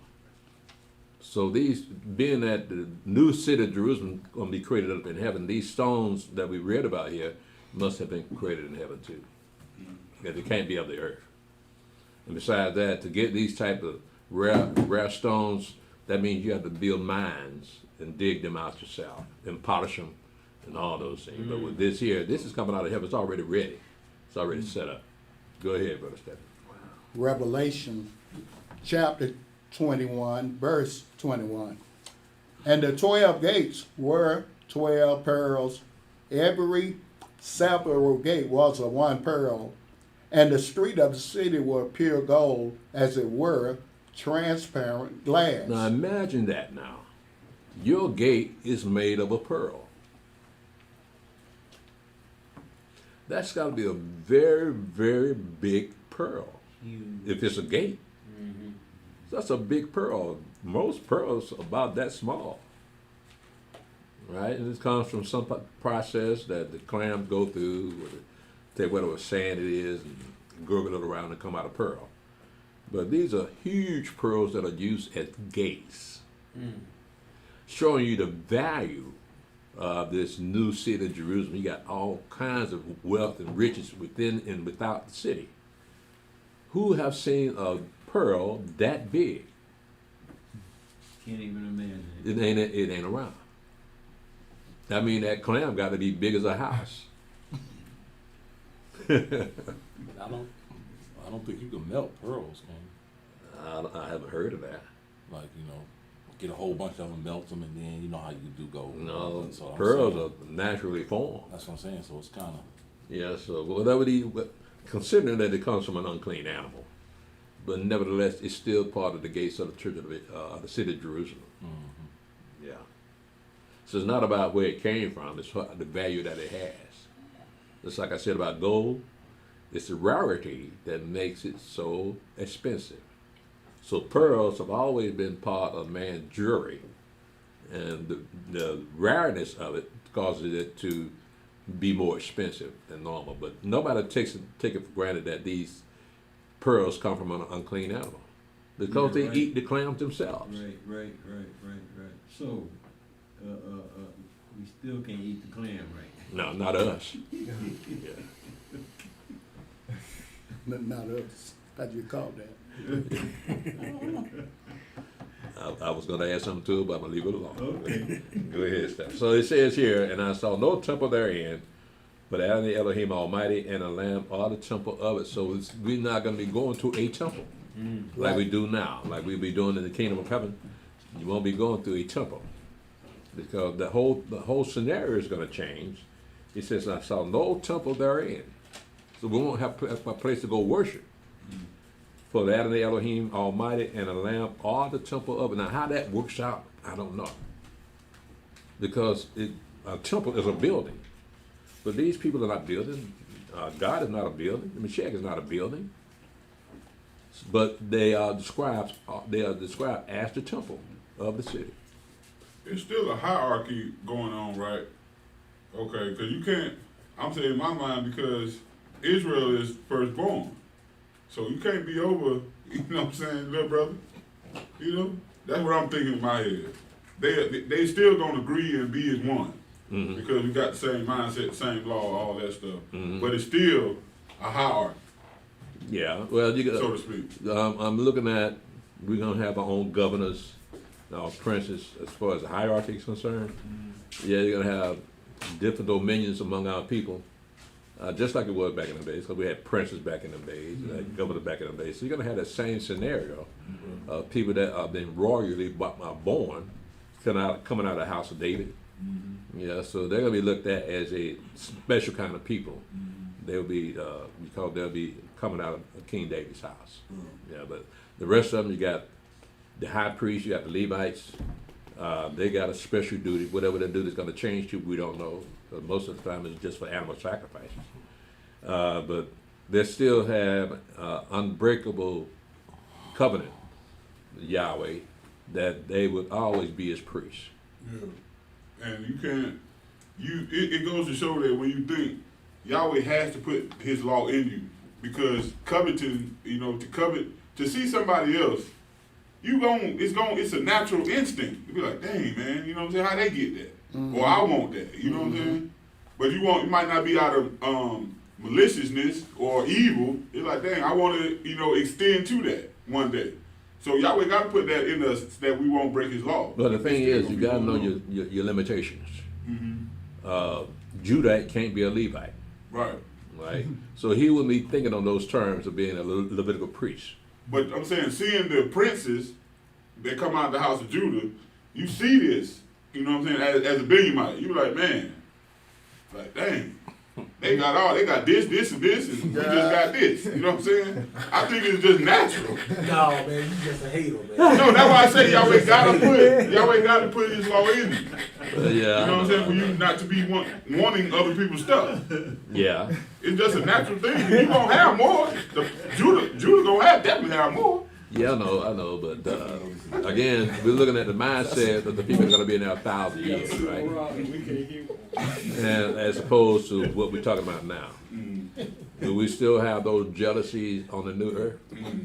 That's why I say Yahweh got to put his law in you, so that won't happen. The point that you actually made it that far, Right. means you don't have those types of things inside you in the first place. First place. No, it's because Yahweh put it in you, Elder.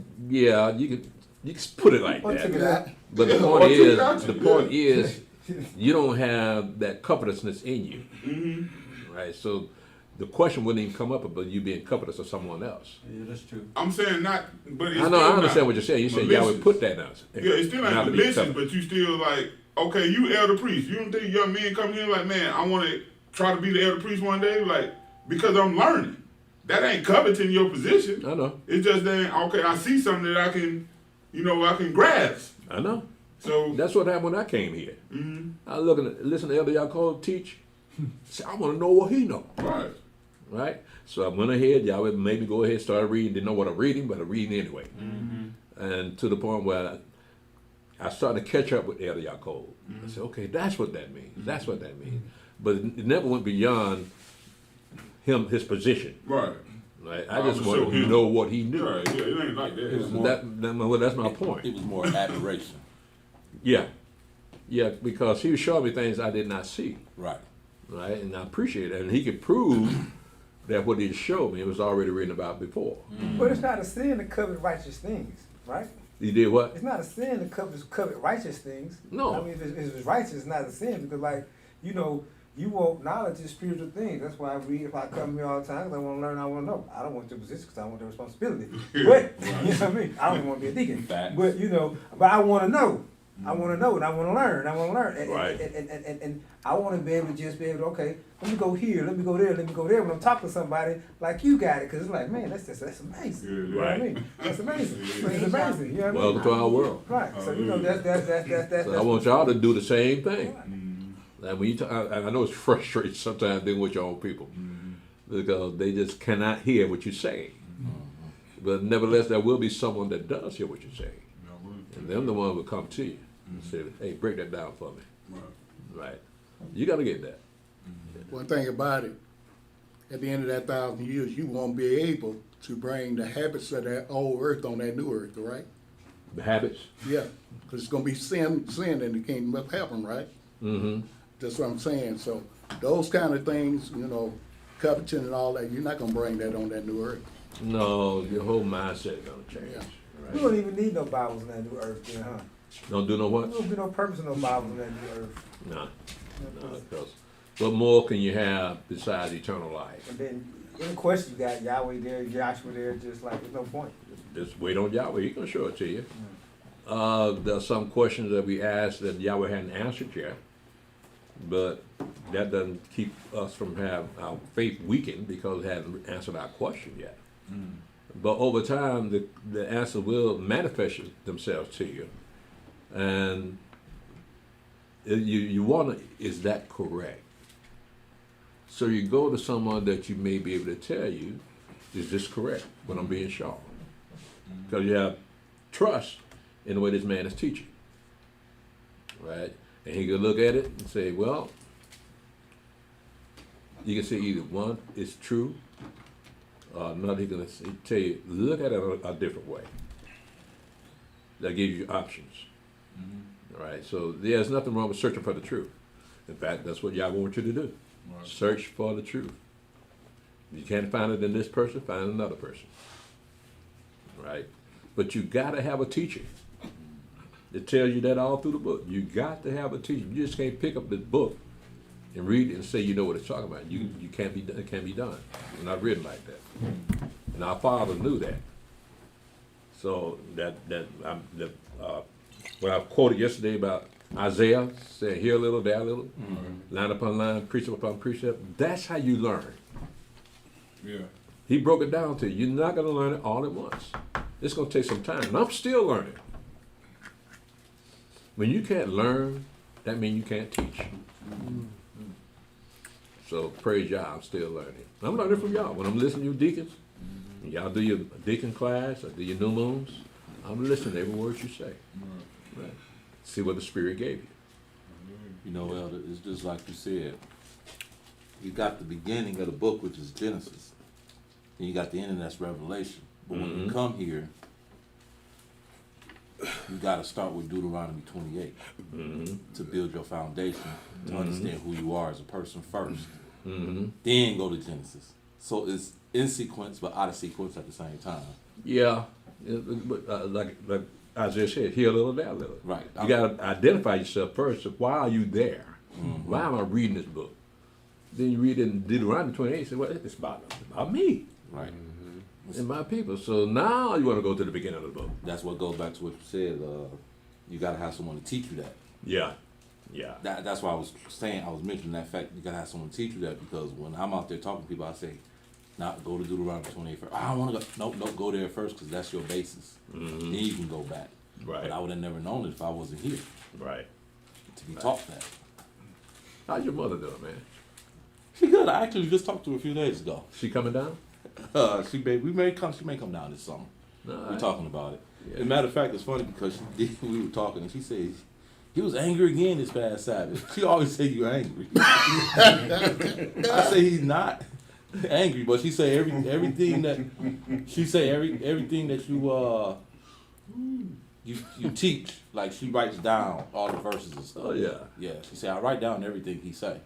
I said, well, thank you. I said, praise y'all. I found that amazing. Yeah. Then she said, then he'll be talking and I'll be writing and I'll be listening. Next thing you know, he say something. He's like, why he so angry? He just get mad. Like he really not angry. He's just passionate about his people. So yeah. Get up in there. I imagine a lot of people think of me that way. That nigga stay pissed off. Well, Yaakov wasn't too much different, man.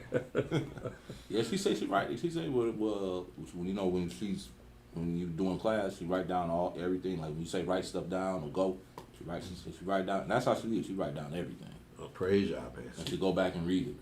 Praise y'all. See, I know what you and the elder do. Y'all start teaching, and it might be some come up later with the spirit move, but then you end up preaching. Mm-hmm. That's what it is. Yeah. I tell people, I say when he's raising his voice or something, he's not mad. He's preaching now. Yeah. Well, he might have been teaching at the beginning of the sermon or the BTS, but he's preaching. He's really trying to bring that home. Yeah. Yeah, I learned that from Elder Yaakov. I watched him. I said, and we got another brother. All he do is preach. Johanna, he's a preacher. Mm-hmm. Yeah. Yeah. He one of them fire and brimstone, bro. Yeah, I know, bro. That's it. They burn down the house. Let's go ahead and finish this up. We've been in this one chapter all day. Yeah. Revelation chapter 21, verse 23. And the city had no need of the sun, neither of the moon to shine in it, for the glory of Elohim did lighten it, and the Lamb is the light thereof. And the nations of them which are saved shall walk in the light of it, and the kings of the earth do bring their glory and honor into it. And the gates of it shall not be shut at all by day, for there shall be no night there. And they shall bring the glory and honor of the nations into it. And there shall in no wise enter into it anything that defileth, neither whatsoever worketh abomination or maketh a lie, but they which are written in the Lamb's book of life. Okay, so we see that, like you said, amen, the rest of the nation's going to need the sun and the moon, but not the new city of Jerusalem. So that begs the question, when do you get some rest? I was just about to ask that. You got eternal life. What you need the rest for? Right. I mean, you're gonna be up all day. You're just gonna be up all day like this. I mean, you got no night there. Will it still be wine? We still what? Will it still be wine? Lying. Wine. Wine? Will wine be there? I ain't see it on here. No liquor stores. Now y'all look worried. You don't want to go there. I just said, that's messed up. Messing up the Y'all didn't think about that, did you? That's messed up, man. Liquor store. What y'all gonna do now? No more weed, cigarettes, y'all gonna be in trouble. Don't want to stay on New River. We know it older. We know what that's going to be about. Look, He told me you ain't gonna have no alcoholics on the new earth, the new heaven, right? Yeah. So you get that out your mind. Yahweh will read about that next week. What's gonna be growing there? Well, Elder, we got when you look at, you got trees and fruit and everything else, we still gonna have wine. I would say we have wine Do angels drink wine? if they want to. Oh, you do know that? I can't prove it, but I'm Can you just. show me where an angel drank some wine? I can't. Gotta be some good wine. I don't think the angels drink wine, man. No, but angels have eaten things in the Bible. Yeah, they'll eat man's food. Yeah. But then Yahshua said he wasn't going to taste of the vine until the Father's kingdom. Well, that's what Mashiach said. I will not drink up anything of the blood of the vine till the Father kingdom is shut up. Good point, Zach. So the Mashiach said he gonna drink. Then he gonna drink again. Yeah, it is right. But that's during the kingdom of heaven. Well, look. They're not the same thing. If the host of heaven coming down with the Mashiach, we talking about angels here, right? If we gonna still be keeping feast, right? Yeah. Well, why wouldn't they? If the angels wanted to drink, couldn't they drink? If they wanted to, we know they don't need it. Angels cannot do what they want to do. No, but I'm just saying, if y'all allowed that, Yeah. that's all I'm saying. That's my point. They can't do what Yahweh won't allow them to do. They tell them, don't you drink none of that stuff over there. Oh yeah, Right. yeah. And besides that, how's it going to affect them? It won't. It won't affect I them. mean, you No, can drink it won't. a gallon of wine, 200 proof. Pull out one. Pull out 6 hours one. straight. To pull out one and pull on it. It ain't gonna bother me. Because that wine intermixes with your bloodstream. Right. Angels don't have blood. They ain't gonna get. So that's a waste of wine. Yeah, we won't have blood at that point. How you know? On now new heaven, new earth. Blood, flesh and blood cannot inherit the kingdom of heaven. So why won't it affect us either then? So it be no purpose us drinking it. Yeah, it won't be no purpose for it, No right? purpose. Yeah, you ain't gonna feel it. What? No purpose for what? Wine. And the kingdom of him, Yeah, you ain't like you gonna get tipsy. we ain't got no blood. You're going to be tipsy around the Mashiach. I mean, you're not I'm just gonna saying, ain't no need for it Ain't no because need for it it. Oh, ain't okay. gonna work no way. It ain't gonna work. And the You know kingdom what, of Elder? him, we ain't got no blood. So it I ain't gotta gonna take. work anyway. I gotta take that back. Thank you, Steve. You can't put Yahweh's law on angels.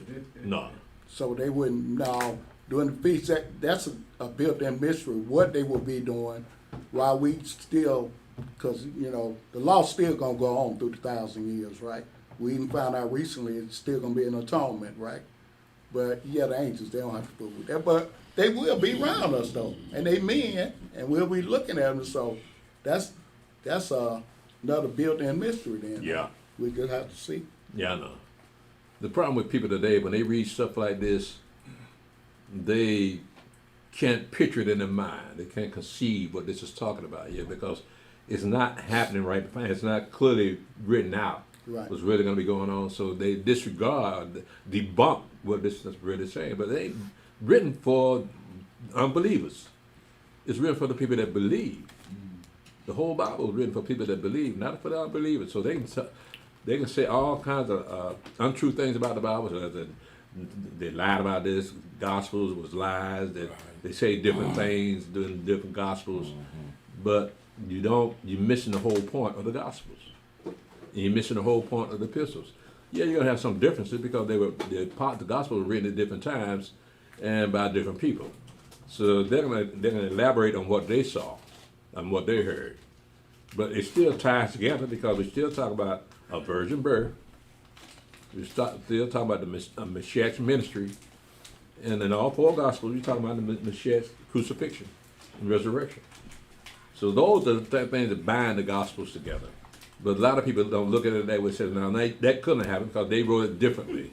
They saw something differently in here, so it can't be true.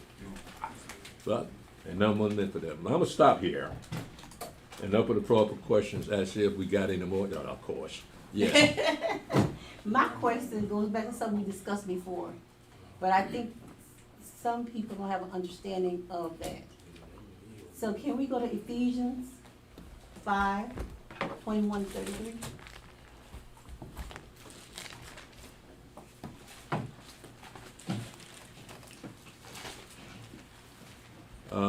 Ephesians 5:31 to verse 33. 21. 21 to verse 33. Yeah. And what is it you want to know about that? I want to know. My question is this: I'm a widow. You're a Jew? I didn't hear you. I can't She said she a I'm a widow. widow. She a widow. You a widow? My husband deceased, Yeah, of course. so I'm a widow. So I don't mean it sound that like that. means say what? What you say, Elder? He said me I something. didn't mean for it to sound like that. Oh, okay, that's okay. So Yahweh is my husband. Well, was what? Yahweh is my husband. Yahshua. Yeah, Yahweh. well, Okay, so that means he's not physical, he's spiritual. So I'm following what his word, right? About the husband and the wife, relationship between the husband and the wife? Yeah. And your question about that is what? Where do the widows come in? Whether When you they come have- into widows? Yeah, when they have no physical husband. Mm-hmm. Well, let's look at that. I'm gonna go to 1 Corinthians chapter 11.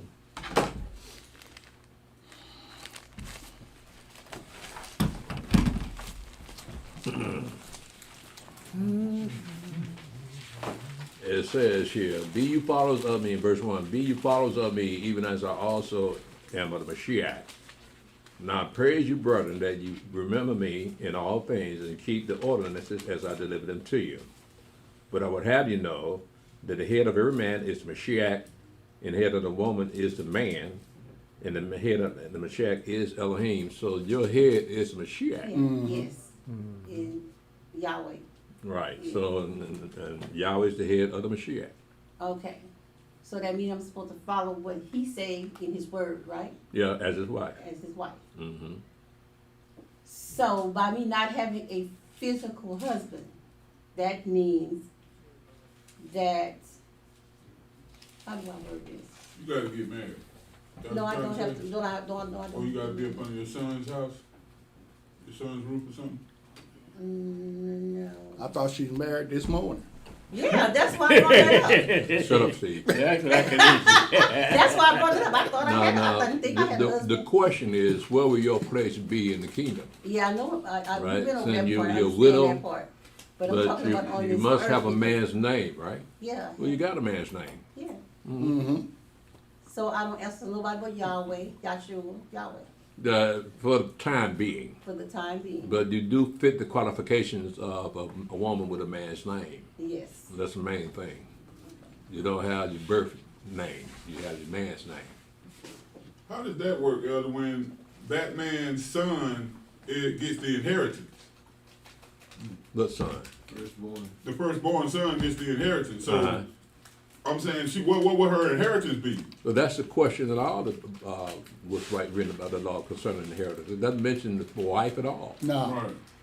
So all it mentions the firstborn son or those after him. But the wife is never mentioned as a what part that she would play, except for maybe if you go to 1 Timothy chapter 2.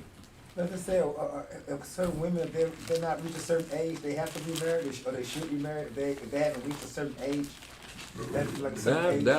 That's a family decision Okay. because the way we look at it now, we think that correspondence or going out on dates answers all questions. But it wasn't that type of relationship back in them days. You want a wife, she was probably still living with her daddy. You talk to the daddy. You say, Dad, I want your daughter. I want you to give it to me. I'm talking about the widows, like. The widows, what about them? Let's say somewhere where the widows, you know, if they're widows indeed have been a certain age, if they not, they should be married because they go back to. They'll go back to mess with men or whatever. I can't remember. Somewhere like they have to be of a certain age. If they're not a certain age, then they're widows indeed. But if they're not, then they should go remarry. And, you know what I mean? Something I like that. think you may be referring to 2 Timothy. Okay. But let's get to 1 Timothy first. 1 Timothy, 1 Timothy chapter 2. uh-huh, We're going to pick this up at verse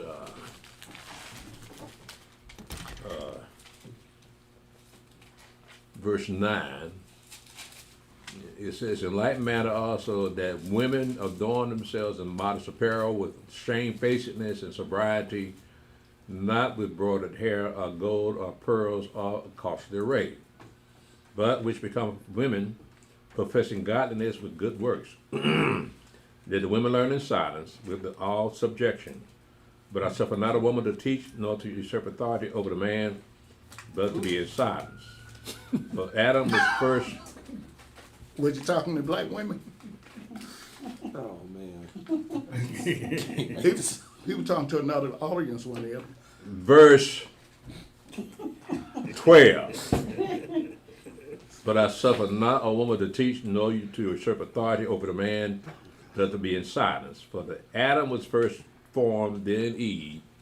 And Adam was not deceived, but the woman being deceived was in the transgression. Notwithstanding, she shall be saved in childbearing if they continue in faith and love and the holiness with sobriety. So that will be the question. What happens to you? Well, your church is supposed to take care of you. That's right. That's it. So in other words, I have sons, And you got a daughter too. and I have a daughter too, Yeah. and I have a grandson that's grown. Well, there you go. So there you go there. Yeah, you set up. Okay. But they got to make it into the Yeah, kingdom. they gotta make We it. gotta make into the kingdom. Yeah. Yeah, that's true. Now that'd be interesting since we we're talking about it. A man that Yahweh, I don't think, why would he do that though? A man that is already deceased and still got land, but if his seed ain't gonna make it, he ain't got no. What's the point of him having land? Yahweh wouldn't even do that, right? If he already know ain't nobody gonna make it out of from his seed. Depending on the environment you're talking about, would be you talking about an environment where he dies accidentally, was warfare, well, because Either way. in either way, you're coming from an establishment that allows you to do that. So the establishment sees that you've lost everything. You lost your life. So where does your inheritance go? Is that the question? Yeah, and then all his seed died too, so he wouldn't even have no land. Well, nevertheless, you got brothers. Right. Okay. Yeah. Right. Yeah. And the elders of the tribe, so they can go to them too. Okay. Okay.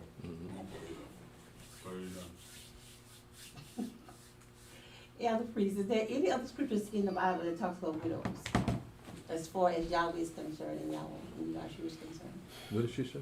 It's in the other place in the Bible talk about widows as far as Yahshua and concerned. I can't recall right off where it mentions widows itself in 2 Timothy. Well, 1 Timothy.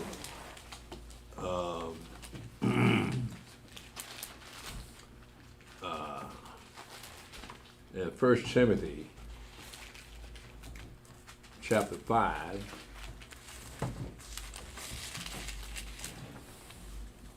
it says in verse 1, rebuke not an elder, but entreat him as a father.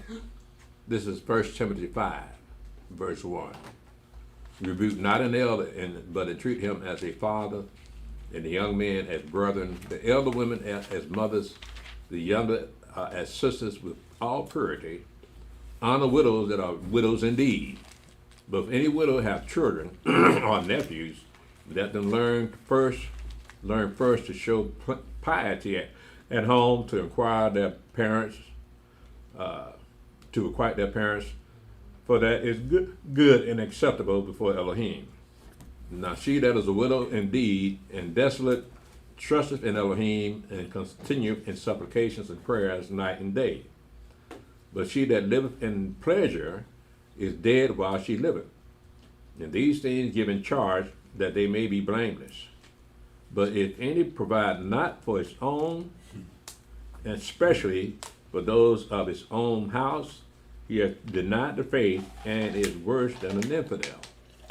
Let not a widow be taken into the number of under 60 years old, having been the wife of one man, well reported of for good works, if she have brought up children, if she have lodged strangers, if she have washed the saints' feet, if she have relieved the afflicted, if she have diligently followed every good work. But the younger widows refuse, for when they have begun to wax wanton against the Mashiach, they will marry, having damnation because they have cast off their first faith. And withal they learn to be idle, wandering about from house to house, and not only idle, but tattlers also, and busybodies speaking things which they ought not. So it mentions widows over and over again, so you see the qualifications that they expect out of a widow. Okay? So you govern yourself by what he just said as far as widows concerned, and see if you fit that description. Any more questions? Yeah, think I had one. I should have wrote it down. Okay, in Revelation 22, We ain't got there yet. I know. I know. You don't give a damn, do we? If you if you don't want to. Nah, well, go ahead. You brought it up. He just when it speaks in verse 2, when it speaks about the tree of life. Mm-hmm. Now I know this right here is, you know, the kingdom of Elohim, and we got eternal life. What would be the point of the tree of life? Because everybody gonna live forever. What would be the point for that? Same point that the tree of life had in the Garden of Eden. You still made of flesh, so you had to eat. Right? So that's what they had to eat, the tree of life, to sustain that eternal life. So it's the same thing with us. We're not angels, we're not Who spirits. is they? Because didn't nobody eat of it. Who? The tree of life? Right. In the garden? Yeah. What makes you think that? They ate of the tree, the knowledge of the good and evil. Yeah, but they didn't And say then they Yahweh- didn't eat of the tree of life. But that's why I'm saying Yahweh separated them, because you done said before, if they would have ate of the tree of life, sin would be here forever because they can't die. My point, that was before they sinned. They had access to the tree of life. But after they sinned, yeah, they had to be cut off from the tree of life. What would be the purpose of eating from the tree of life? And you can eat that. That means you good. It don't matter if you sin or not, because you done ate from the tree of life. Mm-hmm. So that's why I'm thinking in my mind. That nourishment is not forever. You still gotta be hungry. See, that's what I'm saying. Yeah, I don't understand that part then, because I'm thinking you can get a leaf off of it, and that's all you need For the rest of your life? But you'll live forever, but you still eat something else. You ain't gotta eat this no more. Well, yeah, I mean, you have all manner of trees up there on that new earth. Right. So I understand the point of your question, because you just can't eat an apple on a new earth and expect that to last eternal for eternity, right? So you will need, and you being made flesh, you're still flesh. Right. So you're gonna get those hunger pains. So when you're gonna eat again? That's the only thing you're gonna be eating are those things that's gonna extend your life. And then you got a tree with 12 manner of fruit on it. You Yeah. know what I'm saying? What's the point? It says in verse 2, in the midst of the street of it, and on either side of the river was there the tree of life, which have 12 manner of fruits, and yielded her fruit every month. And the leaves of the tree were for the healing of the nations. Right. So what do the nation need healing of? That's the question, isn't it? Gotta be something spiritual. There's a spiritual healing. Right? So that's what that fruit would be made for, a spiritual healing. But we don't know what that feels like. Right.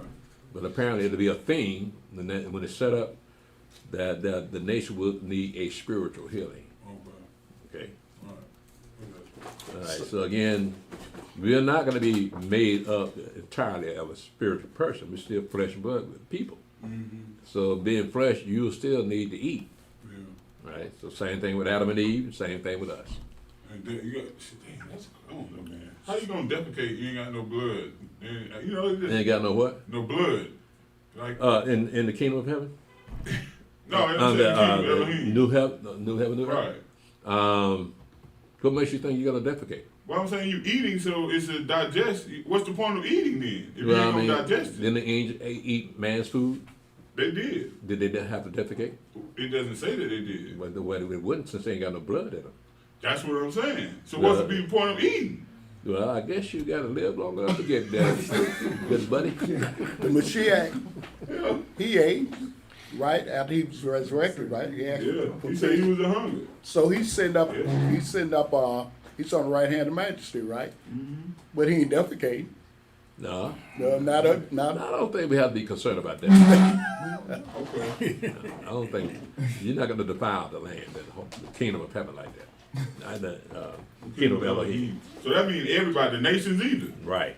Yeah, I'm just saying, you know, that's That means you ain't gotta build no sewer lines, right. no water lines and nothing like that, because you won't be messing up everything. So Right. you can walk wherever you want to walk and not have to worry about stepping in poop. Yeah. Yeah. Yeah, I missed something here, and I'm glad you brought that out.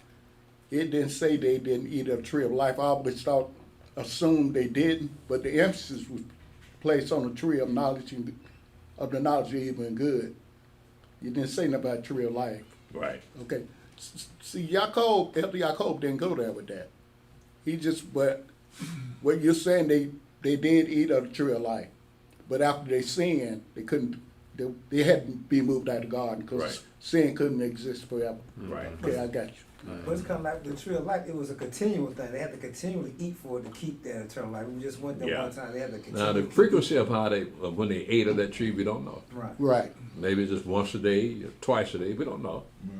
And whenever they were hungry, they just got a fruit from the tree of life and ate it.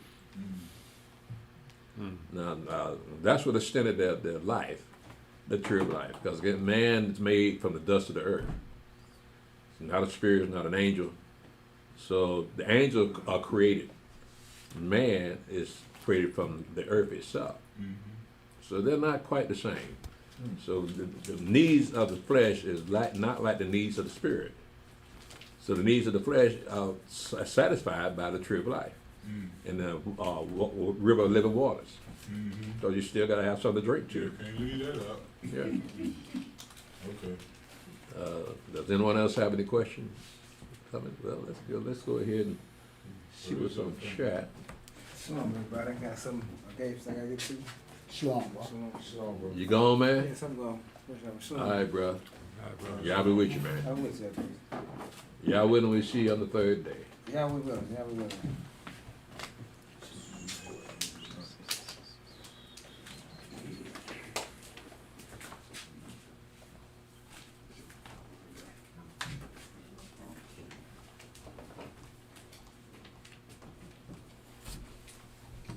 I got on Facebook Shamayan Yasharala Elder.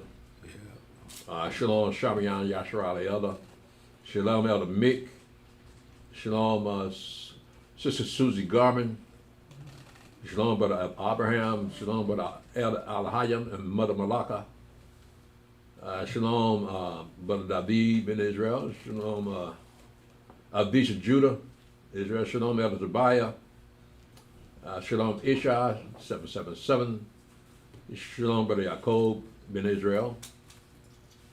Shalom Jimmy O. Moore. Shalom Sister Naraya. Shalom Brother David. Shalom Sister Susie Garman. Shalom Mother Kia from Elazar and Akia. Shalom, Elder Priest, yourself and family. Praise y'all. Good to hear from y'all. Wish you were back up in our city, but we have to live with what Yahweh gave us. It could have been worse. Shalom, Brother Otis. Shalom. That's who asked you that question. Hmm? You thought Hiliel asked you that question. It was actually Otis. He was Was asking. this here? Yeah, Otis. He had asked that question when he was here last week.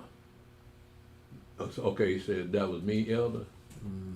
That's what question? You know, you started class off. He was talking to Oh, Hiliel. that was, okay. Yeah, I thought it was him. because they were sitting next to each other, bro. Well, yeah, but they don't look alike, though. Damn.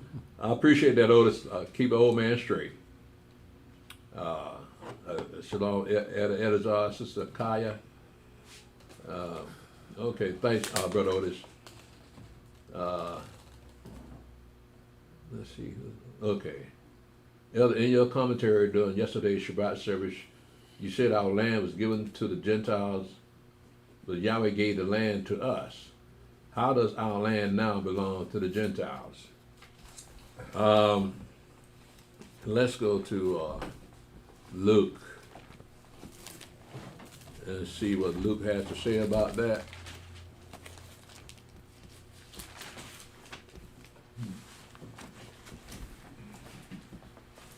In Luke chapter 21, in verse 20, it says that when you shall see Jerusalem compassed with armies, then know that the desolation thereof is nigh. Then let them which are in Judea flee to the mountains, and let them which are in the midst of it depart out, and let not them that are in the countries enter therein too. For these are the days of vengeance, that all things which are written may be fulfilled. But woe unto them that are sick with child, but woe unto them that are with child, and to them that give suck, in those days, for there shall be great distress in the land and wrath upon this people, and they shall fall by the sword, the edge of the sword, and shall be led away captive into all nations, and Jerusalem shall be trodden down of the Gentiles until the times of the Gentiles be fulfilled. So I imagine I was leaning in that direction. But you look at who's in our land, yeah, those Zionists, those are just Khazar converts to Judaism. Shalom, Gregor Rucker. Shalom, Mickey Anderson. Shalom, Sister Kimberly Israel. Shalom, Valerie Valifor. Shalom, Yahweh Song. Shalom, Kevin Burtz. Shalom, Adasi Israel. Shalom, 702 Keystone. Shalom, Hanat Ben Israel. Nah, I just want my picture too. Y'all know nothing what I just said, did you? I just want my picture too. You don't have a clue. Not know what I'm talking about. You know what you're talking about. That's the song you got. Yeah. Shalom, Thomas Miller. Did you talk to Brother Kevin Burtz? I haven't talked to him yet. Okay. Oda Jones, I asked that question about Balaam, okay. I don't know why I got you mixed up with Hillel. Shalom, Brother Benaiah. Shalom, Mother Marsha. Shalom, Lonely Red Wolf. Shalom, Elwin. Shalom, Repentant Judah. Shalom, Brother Adrian Davis. Shalom, Brother Hodiah. Shalom, Abisha Judah. Daniel 12, 11, and 13. If you may, can you kind of explain what those numbers mean? Thank you, sir. That's Daniel chapter 12, verse 11 and 13.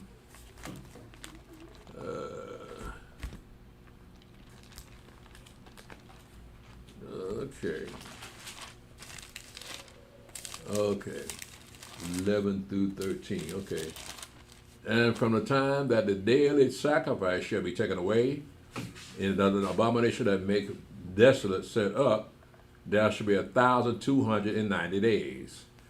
Blessed is he that waiteth and cometh to the 305 and 30 days. So, but go thy way to the end be, for thou shalt rest and stand in thy lot at the end of days. Now look at the numbers that you're given. The original numbers will be 1,260 days, which equals out to 3.5 years, and that is the timeline that we read about in the book of Revelation. But in these particular passages, you got some more days added. You got 1,290 days, right? So that's 30 days more than 1,260 days. And then you get to verse 12. It says 3,000 to the 1,305 and 30 days. So again, you got some more extra days added to the 3.5 years. The question is, what do you do with the rest of those extra days outside the 3.5 years? Because that is the baseline of the timeline that we have in the book of Revelation and also in the book of chapter 12 here. Because in Daniel chapter 12 it says in verse 7, I heard the man clothed in linen, which was upon the waters of the river, when he held up his right hand and his left hand unto heaven, and swear by him that liveth forever and ever, that it shall be for a time, times, and half a time, and when he shall have accomplished to scatter the power of the holy people, all these things shall be accomplished, be finished. So that time and times and half a time, that's 3.5 years. And so, again, the 3.5 years is reflected in the book of Revelation when you talk about the trumpets being blown for 1,260 days, and the vials of wrath are being poured out for 1,260 days. You got the wilderness experience going to be lasting 3.5 years. You got the Great Tribulation lasting 3.5 years with that one world government. So there's a lot of things based on that 3.5 years figure. But the point is, what about these extra days here we're talking about here in verse 11 and 12? Well, there has to be a timeline between us leaving America and us arriving in the wilderness, because the time we leave America, we got to get out of here and go to the wilderness. So what we have is where you can put those extra days. You can say that they add up to what did I say? 3.5 months. Yeah, that's 3.5 months more than the 1,260 days. So what are you going to do with those 3.5 months? Well, you can use that time to justify us. The time from we leave America to get to the wilderness would take 3.5 months, because we're not going to come out of America just in one night like our father did. It's going to take some time, because there's so many of us that you're going to need that extra time. So that's what I'm putting those extra days in the time that we're leaving America and making it to the wilderness. And that's when the 3.5 years kicks in. So I hope that helped you out, Brother Visha Judah. That's what I have on my end. That's what the Spirit's giving me. So if you can find something better, let me know. Shalom, Melinda Curry. Shalom, Brother Cujo Goody. I hear a lot of Gentiles using Isaiah 54 and 17. Is that talking about them? Let's see what that says. No 54 and 17. Yeah, I've heard them use this a million times, man. Yeah, but they bad at cherry picking this book. You have to read the whole chapter. Yeah. You just can't say, well, that verse talks about us. No, it's talking about the children of Israel. Let me see here. What good place? I don't want to. Okay, I picked it up at verse 11. This is Isaiah 54, verse 11. It says, O thou afflicted, tossed with tempest and not comforted. Behold, I will lay thy stones with fair colors, and lay thy foundations with sapphires, and I made thy windows of agates, and thy gates of carbuncles, and all thy borders of pleasant stones. And all thy children shall be taught of Yahweh. Great and great shall be the peace of thy children. In righteousness shall thou be established. Thou shalt be far from oppression, and for thou shalt not fear, and from terror, for it shall not come near thee. Behold, they shall surely gather together, but not by me. Whosoever shall gather together against thee shall fall for thy sake. Behold, I have created the smith that bloweth the coals and the fire, and that bringeth forth an instrument for his work. And I have created the waster to destroy. No weapon that is formed against thee shall prosper, and every tongue that shall rise against thee in judgment thou shalt condemn. This is the inheritance of the servants of Yahweh, and their righteousness is of me, saith Yahweh. So yeah, they'll run here, but don't read the rest of that chapter, because this chapter is talking about somebody that's oppressed. White folks have never been oppressed. So it's meant for people that were looking for salvation, looking for somebody to ease that stress on them, but the oppression thereof. And white folks, I'm sorry, y'all don't fit that. Y'all can cherry pick this book all you want. But Yahweh got his own people reading the book for themselves and say, nah, you ain't part of this. This not got nothing to do with y'all. Y'all love going here when you're frustrated. But it wasn't meant for you. I hope that, that I've seen them do it again, Brother Cujo. Shalom, Brother Terry Outlaw. Shalom, Kenneth. Shalom, Brother Kenneth Nichols. That was fake. Young people need to quit being suckers. You can carry a gun across the country from California to Washington, D.C. All right. Shalom, Morning Crisp. Shalom, Brother Roosevelt Petrie. Shalom, Brother Clarence Marks and Sister Yolita. Shalom, Heads Fire. I thought ignorance of the law cannot be an excuse. if they are eating unclean food, wouldn't they still be held accountable? Why would you say it's no excuse? Because when Uriah did that, when he was here and went to jail, when he had to go before the court, he was like, well, I didn't know that was the law. He told him ignorance of the law was of no excuse. So that's basically, and then that kept on going. I'm saying you said it too. So But that's why he's saying that. Is that phrase in the Bible anywhere? Oh, no. Well, that's my point. No, it ain't in the Bible. So how can the sacrifice for those things that are done out of ignorance be acceptable? Because ignorance of the law is no excuse. So if you don't know the law, that's yours. That's your problem. The law already been here, but is that fair? See, it's hard, you know, because you don't know Yahweh thoughts. But like, when will every knee shall bow and every tongue shall confess? When will that actually take place so that, like you say, it won't be no ignorance if that happens? So when will that happen? When the Mashiach sets up the kingdom. So after that, okay, it'll already be tares then, so they gonna die off anyway. So. At the end of the 1,000 years. Yeah. Yeah. Wow, so they tears going in and they still be there the whole 1,000 years. Yeah, you don't recognize them right away, but at the end of the 1,000 years, they start acting like they really act. And it'll be obvious to everybody. Wow. Yeah. But yeah.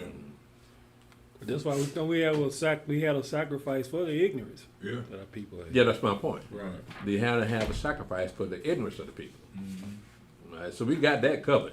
The white man ain't got it covered. The ignorance of the law is no excuse. Yeah, to them, yeah. That's to them. Right. Yeah, brother Heads, that's what the white man says. Shalom, brother Kemuel. Shalom, brother Cujo. Shalom, elder. You are right. I have yet to hear a Christian pastor, black or white, attempt to explain the new heaven and new earth. That's right. They don't understand that concept at all. It doesn't fit Christianity.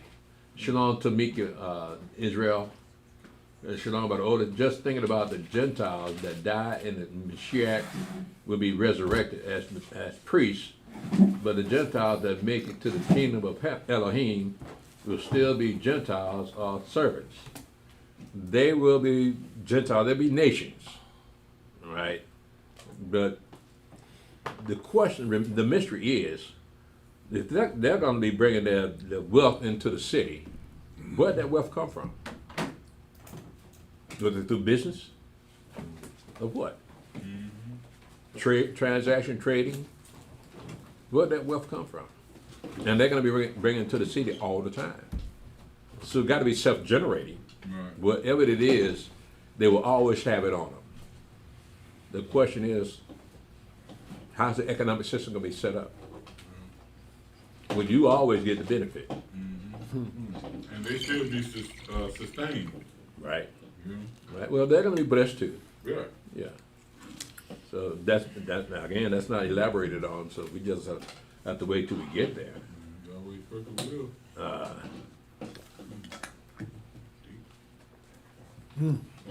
Yeah, there'll be our service, but you're going to have service. You're going to have personal service too. Shalom, Sister Rachel. Texas is 1,000. I guess she means miles from Atlanta. Shalom, Sister Aya. That's what I said. Shalom, no, somebody said Atlanta, Georgia is Texas 884 miles. What's the difference? 200 miles. Shalom, Julius It depends on Brown. where you're coming from. Shalom, Sister Angeline Rowe. Shalom, St. John the First, St. John 1, 13 and 15. Does this explain Yeshua being brought forth by the Father? And in verse 14, is it showing that Yah brought him forth as the only begotten and with us adopted? Okay, let's look at that. John 1, 13 and 15.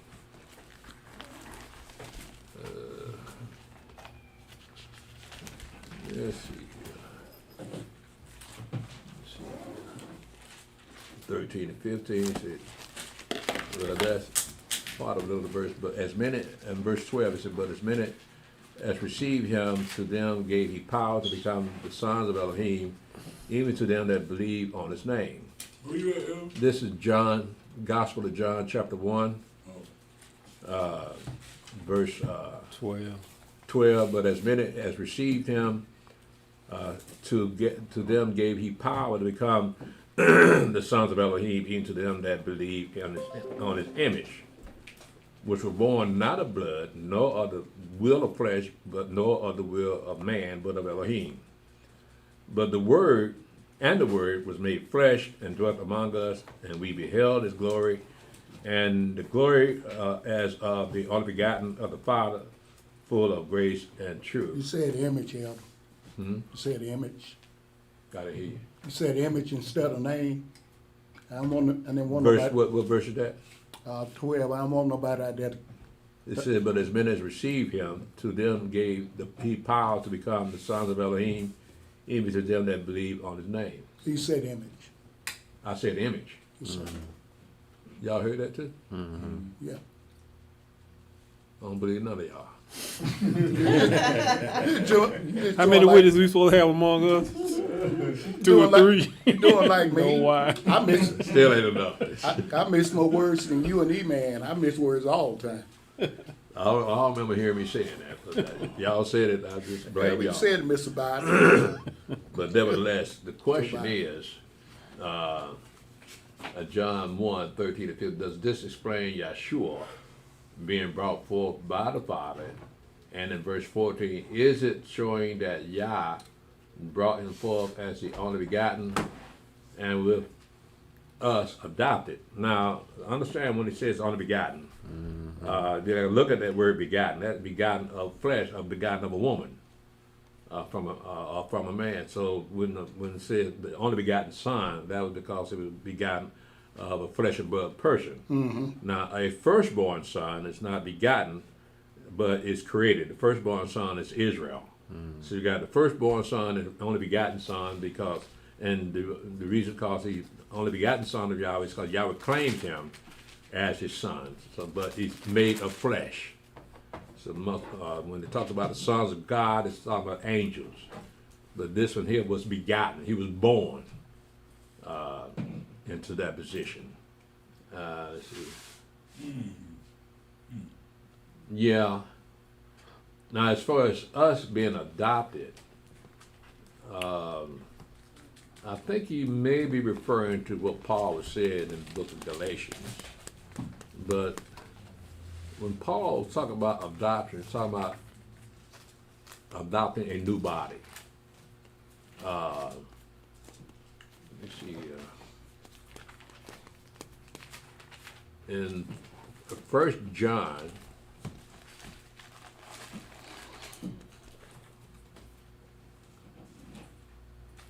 in chapter 3, it says, verse 1, behold, what manner of love the Father hath bestowed upon us, that we should be called the sons of God, or sons of Elohim.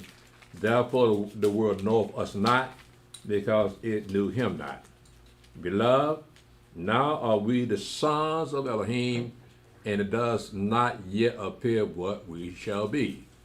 But we know that when he shall appear, we shall be like him, for we shall see him as he is. All right, so instead of the word adoption, when it talks about when the Mashiach returns, we'll be the sons of God just like he is. Elder, please, I know you're doing that, but when we just read in John verse 14, all right, so the word was made flesh once, it's going to be made flesh again.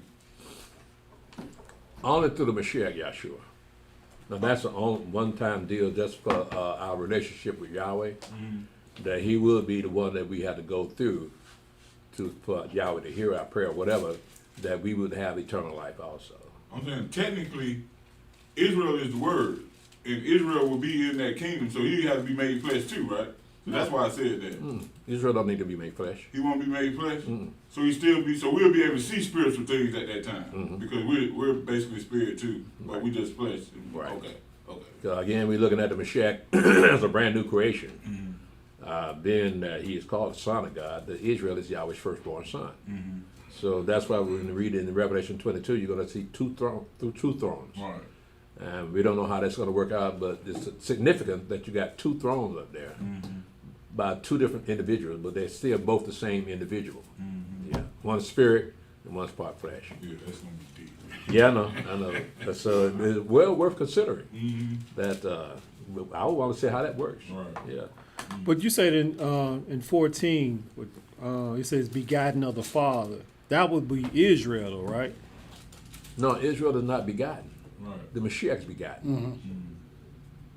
I know we had a begotten of the Father. I mean, a man was begotten of, because of the woman. I thought that because of the begotten of the Father would have been Israel when he said in Exodus 4:22 when he was talking about his son.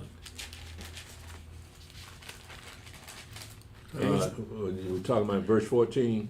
Yeah, in Exodus. And the Word was made flesh and dwelt among us, and we beheld the glory, the glory as the only begotten of the Father, full of grace and truth. So he's the only human being that Yahweh gave that spirit to. So now because of the relationship that he has with Yahweh, or the Father, Yahweh calls him, he's my only begotten son. Now, was he his only begotten son at his birth? No. No. Well, up until he got his baptism, was he on his only begotten son. Yeah, because I was looking at going back to Exodus when he was saying Israel was his son, even his firstborn. Right. Yeah, that's who we're named after. Right. Right. That's a mystery within itself because, like you said, when he's talking about he doing his father's business, he knew that he was special. He had to know something. Yeah. Yeah, I imagine they probably had to come down hard on for talking to him the way they did. Yeah. Praise God. Yeah. Let's see here. I hope that helped you out, Brother Mikael. And Shalom, Brother Shaul. Shalom, Brother Yemiyahu. Stay blessed. I thank you, that holy Yahweh be magnified in the kingdom of heaven. We won't need the sun and moon. In the presence of holiness, I think we will be glowing. Okay. Shalom, Brother Shaul. Question, Elder, for the 144,000, is the Mashiach their inheritance? Well, let's look at it and see. Let's go to Revelation chapter 14.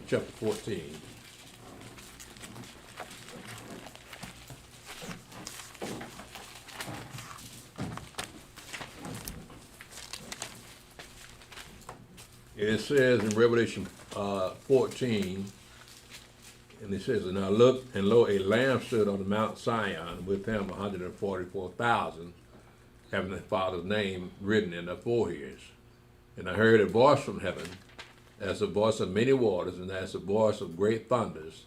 And I heard the voice of many harpers harping with their harps, and they sung a song, and they sung, as it were, a new song before the throne, and before the four beasts and the elders, and no man could learn that song but the 144,000, which were redeemed from the earth. These are they which were not defiled with women, which meant they didn't go to any other god, for they are virgins. They've been faithful to the Mashiach. These are they which follow the Lamb whithersoever he goeth. These were redeemed from among men, being the first fruit unto Elohim and to the Lamb. And in their mouth was found no guile, for they are without fault before the throne of Elohim. And your question is, I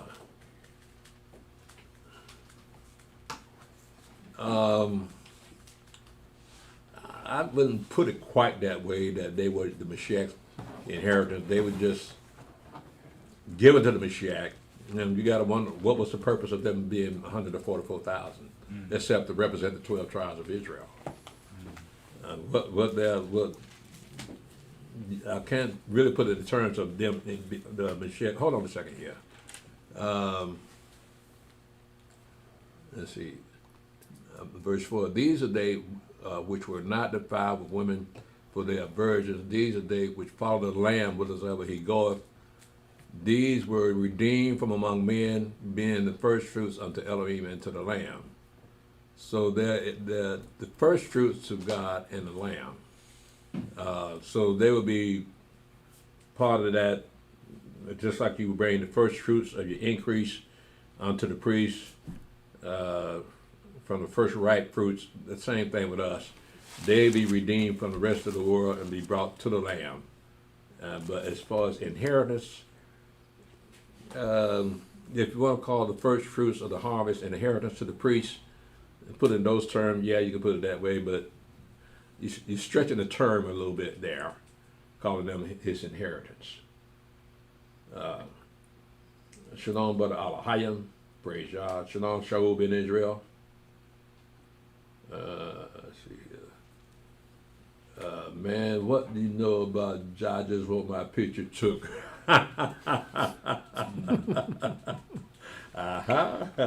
You know what I mean, Brother Cujo?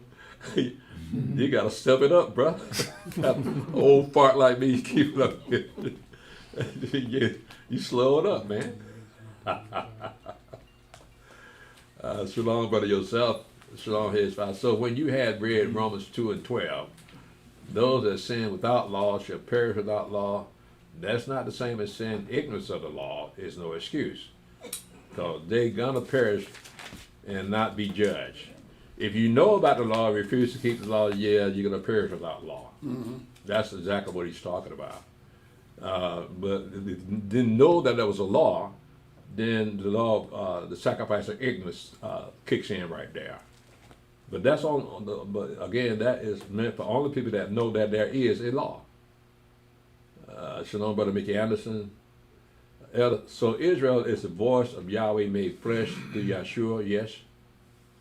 Shalom, Levi, the believer. That it? Mm-hmm. All right. The question I sent you yesterday, who wants to know? Yeah, let me get that out right quick. Thanks, man. I almost forgot. Last time you said, who wants to know? We had about 10 questions across here. I just said his name. Right, just went out again. The whole thing. T-Rob. Sanford and Son.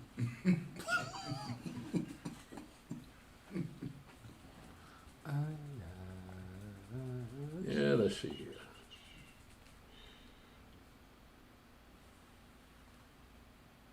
I don't know why I'm so slow whenever I come at the NCCI. Okay, here we go. Let's see here.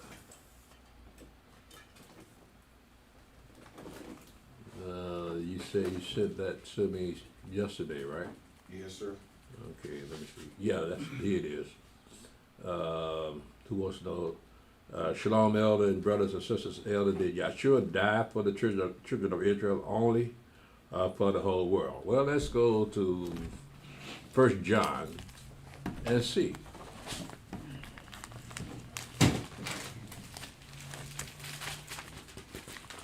In 1 John chapter 2,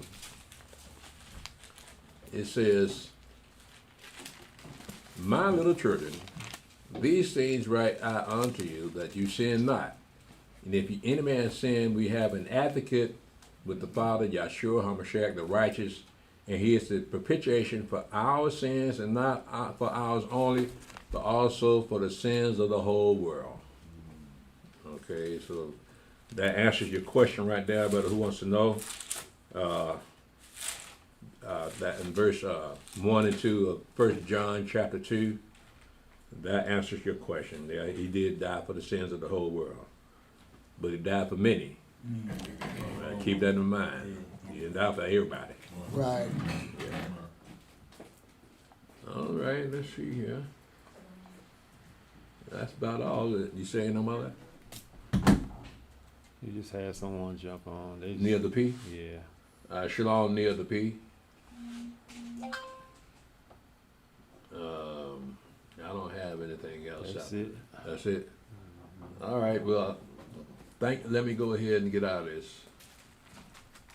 Thank you, Facebook. Thank you, YouTube, for joining us on our prophecy class.